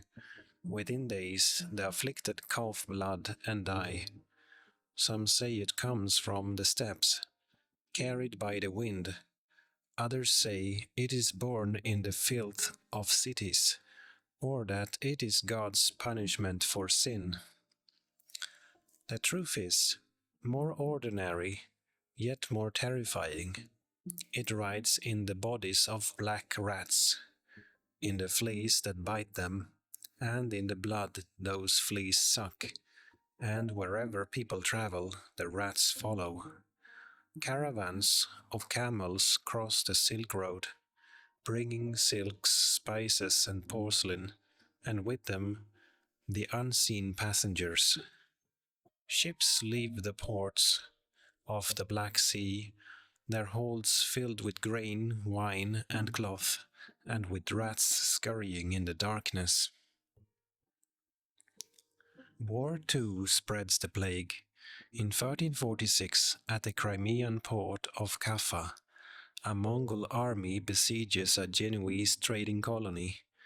The attackers fall sick, their bodies covered in sores, their breath rattling. In desperation, they hurl the corpses of the dead over the city walls. Whether this act truly carried the plague into Europe or not, the story spreads, whispered like a ghost tale. The disease itself is at war with mankind. By 1347, the plague has reached Constantinople, jewel of the Byzantine Empire. There, in the narrow streets filled with markets and churches, people begin to die in droves. Bells toll endlessly. The emperor orders processions and prayers, but the death carts roll on. From there, ships sail westward, carrying goods and doom. In October 1347, 12 Genoese galleys arrive at the Sicilian port of Messina. The sailors are sick, their skin covered with dark blotches, their bodies weak. They beg to be allowed ashore, but soon it is clear death has come with them. Within days, the plague spreads through Messina. Houses fall silent, doors are barred, and priests walk the streets clutching crucifixes. From Sicily, the plague sails on.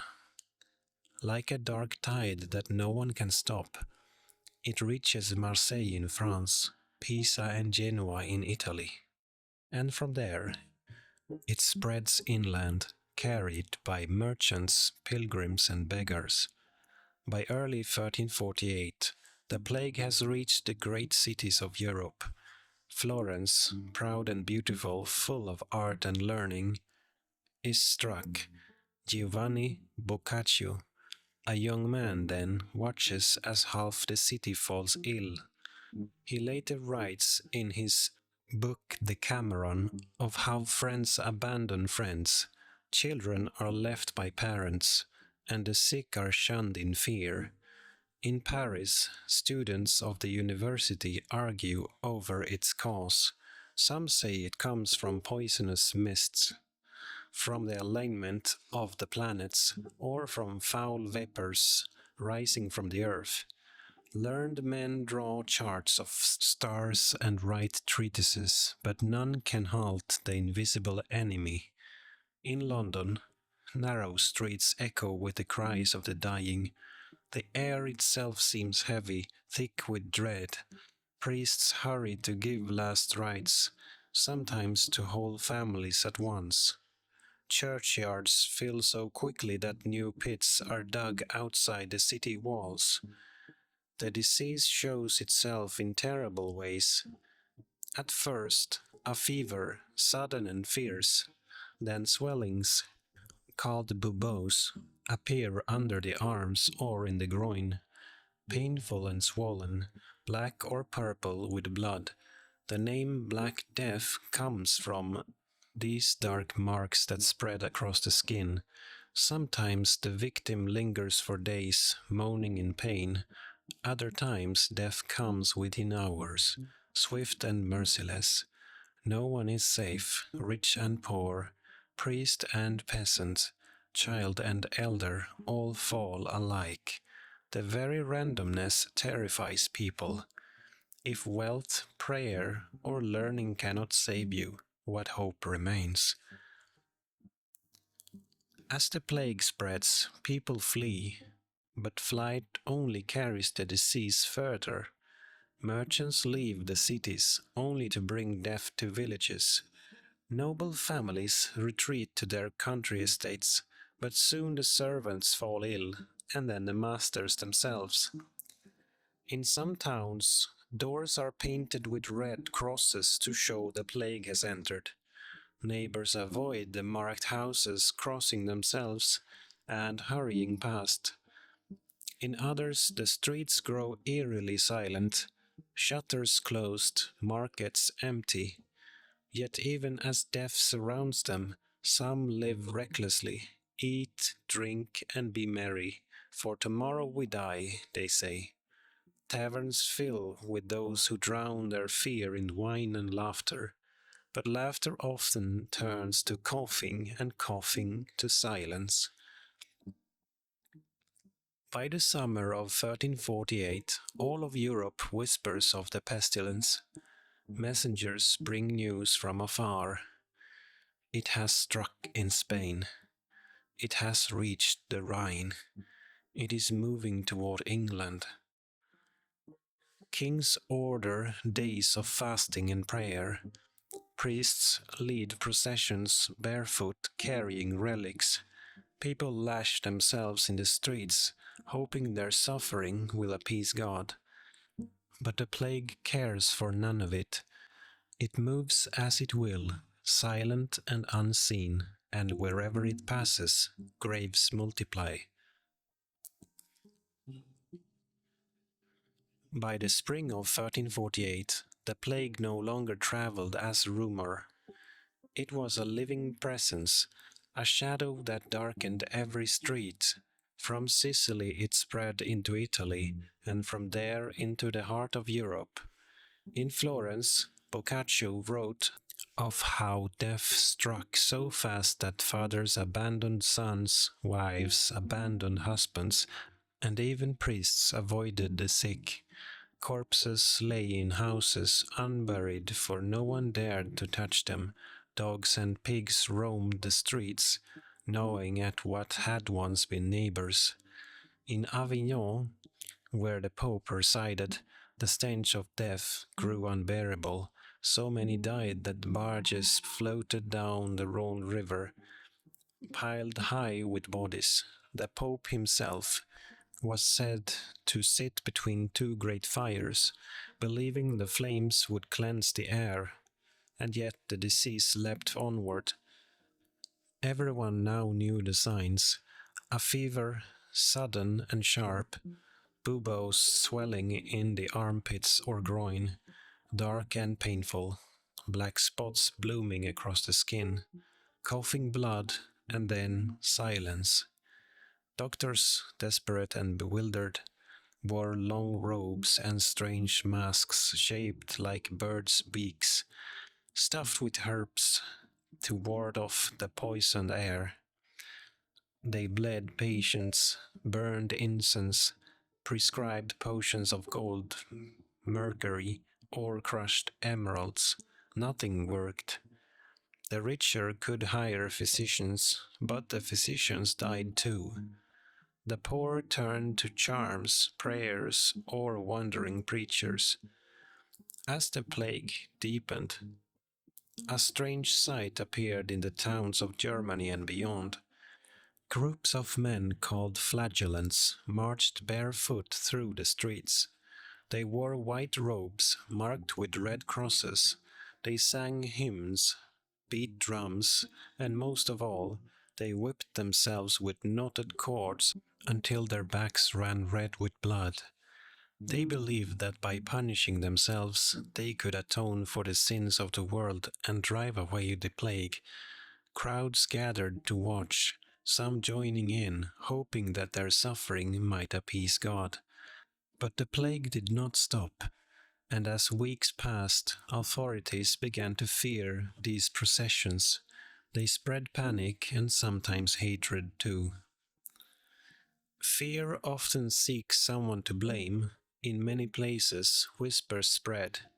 It is the Jews. They poisoned the wells. These lies led to violence. In Strasbourg, in 1349, nearly 2,000 Jews were burned alive by angry mobs. In other towns, Jewish communities were driven out, tortured, or massacred. The truth, that plague came from fleas and rats, was unknown. But hatred offered a cruel comfort to those who felt powerless. Not all joined in the violence. Some rulers tried to protect the Jews, declaring them innocent, but suspicion was strong, and fear stronger still. Everywhere life collapsed. In villages, whole families perished, their cottages left to fall into ruin. In towns, shops closed, markets emptied, churches filled with the dead. In England, chroniclers wrote that The living were scarce enough to bury the dead. At least 1 in 3, and perhaps as many as 1 in 2, died. Fields went unplowed, harvests rotted, animals wandered untended, wolves returned to some abandoned places, bells tolled endlessly, and then fell silent, for even the bell ringers were gone. Yet in the midst of ruin some survived, children without parents, widows without husbands, peasants without lords. The world had not ended, though it sometimes felt as if it had. In many cities, laws and customs crumbled. With so many officials dead, courts stopped functioning. With so many priests gone, confessions went unheard. With so many gravediggers dead, bodies piled high in pits. Some people turned to sin, thinking the end of the world was at hand. Thieves plundered empty houses, soldiers deserted armies, servants refused to serve. Others sought holiness. They lived as hermits, fasting and praying. They walked barefoot in pilgrimages. They confessed their sins daily, certain each day might be their last. But whether in sin or sanctity, none could escape the reach of the plague. Not all stories were of despair. In some towns, groups of young men and women fled into the countryside, living together in small bands. They sang, played music, and tried to forget the sorrow. Boccaccio's Decameron is such a tale. 10 young Florentines retreating to a villa, telling stories to distract themselves from death. In villages, neighbors sometimes helped each other, sharing food, burying the dead, watching over orphans. In monasteries, monks cared for the sick, even as they fell ill themselves. And in some places, the plague struck less fiercely, sparing pockets of life amid oceans of death. From Italy and France, the Black Death spread outward. In 1348, it reached Spain and England. By 1349, it struck deep into Germany and Scandinavia. By 1350, it had crossed into Russia. No corner of Europe was untouched. From the castles of kings to the huts of peasants, from the crowded alleys of cities to the lonely monasteries on mountain peaks, the plague claimed its victims. It was truly the great mortality. By 1351, the terrible tide had begun to ebb. The plague still struck here and there, but the great wave of death that had swept across Europe at last receded. The living crept out from shuttered houses, bells rang again in churches, markets opened, though smaller and quieter. Survivors walked through villages where weeds grew tall in untended fields, where doors hung open and no smoke rose from chimneys. Grief hung over every town, yet life stirred once more. Babies were born, couples married, fields were plowed again. The shadow remained, but it was no longer endless. How many had perished? None could be certain. Chroniclers gave wild numbers: half of England, 2/3 of Florence, whole towns in Germany erased. Modern scholars estimate that perhaps 1 in 3, or even 1 in 2, of all Europeans died. Some 25 to 50 million souls. It was as if an axe had been swung across the continent, cutting away families, communities, whole generations.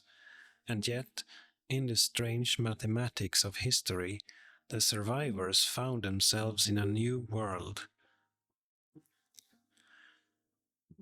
With so many dead, The old order of feudalism cracked. Before the plague, peasants had been bound to the land, laboring for lords. After, there were fewer hands to work the fields. Landowners begged for labor, offering better wages, freer terms. Peasants discovered their worth. Some left their villages, seeking better lives elsewhere. Some rose in rebellion when lords tried to chain them again. In England, decades later, the Peasants' Revolt of 1381 would roar with the voices of those who remembered how the world had changed.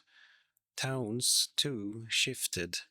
Guilds lost members, but survivors could charge higher prices. Orphans inherited lands. Widows took over businesses. The web of society rewove itself, tighter and different. The plague tested faith as never before. Priests had died in great numbers, tending the sick. Monasteries were emptied. Some said the church had failed, unable to protect the people. Pilgrimages grew as survivors sought to give thanks or beg for mercy, but skepticism grew as well. If prayers could not stop the plague, perhaps new ways of thinking were needed. In art, grim images of death multiplied. The Danse Macabre, the Dance of Death, showing skeletons leading kings, bishops, peasants, all alike to the grave. Painters and poets reminded the living, death spares no one. Yet alongside fear grew compassion. Hospitals were founded, charities supported, alms given to the poor. Faith bent, but did not break. The Black Death left scars not only on the land but on the imagination. Stories of ghostly processions of the dead, of omens in the sky, of miracles and horrors, spread through villages. Songs were sung of sorrow and survival. Generations later, people still whispered of the time when the world seemed to end. Children born after the plague grew up hearing tales of silence, of pits filled with bodies, of neighbors vanished overnight. History was written not only in chronicles but in memories passed by firelight. Though the Great Wave of 1347 to 1351 ended, the Black Death was not gone. It returned again and again, in smaller outbreaks, for centuries. Towns would breathe a sigh of relief, only to find the bells tolling once more. But never again did it kill so many so swiftly as in those first dreadful years. Slowly, Europe learned to live with its shadow. In strange ways, the Black Death prepared the soil for what would come after. Labor shortages weakened feudal bonds, new wealth shifted power, faith both deepened and doubted. Art grew darker but also more human. Out of grief, a new awareness of life emerged. People saw how brief existence could be, and so they sought beauty, knowledge, joy. Within a century, the Renaissance would bloom, not despite the plague, but partly because of the world it left behind. Imagine now a small village. Years after the plague has passed, the fields are green again, children play in the dust, chasing chickens and laughing. Women bake bread, the scent drifting on the breeze. Men mend tools, dig soil, plant seeds. The memory of the great mortality is still there, but it no longer rules the day. The sun still rises, the bells still the bells still ring, and life continues, fragile but enduring. And as night falls, stars shine above, the same stars that shone over those who lived and died through the Black Death. The plague was a storm, fierce and unrelenting. It tore through Europe, leaving silence in its wake. But storms pass, and so did this one. From the wreckage, a new world slowly rose, a world scarred but also reshaped, a world that would dream new dreams. And you, listening now, can let go of the terror, the sorrow, the noise of history. Close your eyes. Imagine the quiet of a medieval night, after the bells have stopped, after the cries have faded. The world sleeps, and so may you. Rest. The story has ended. Tomorrow will come, as it always has.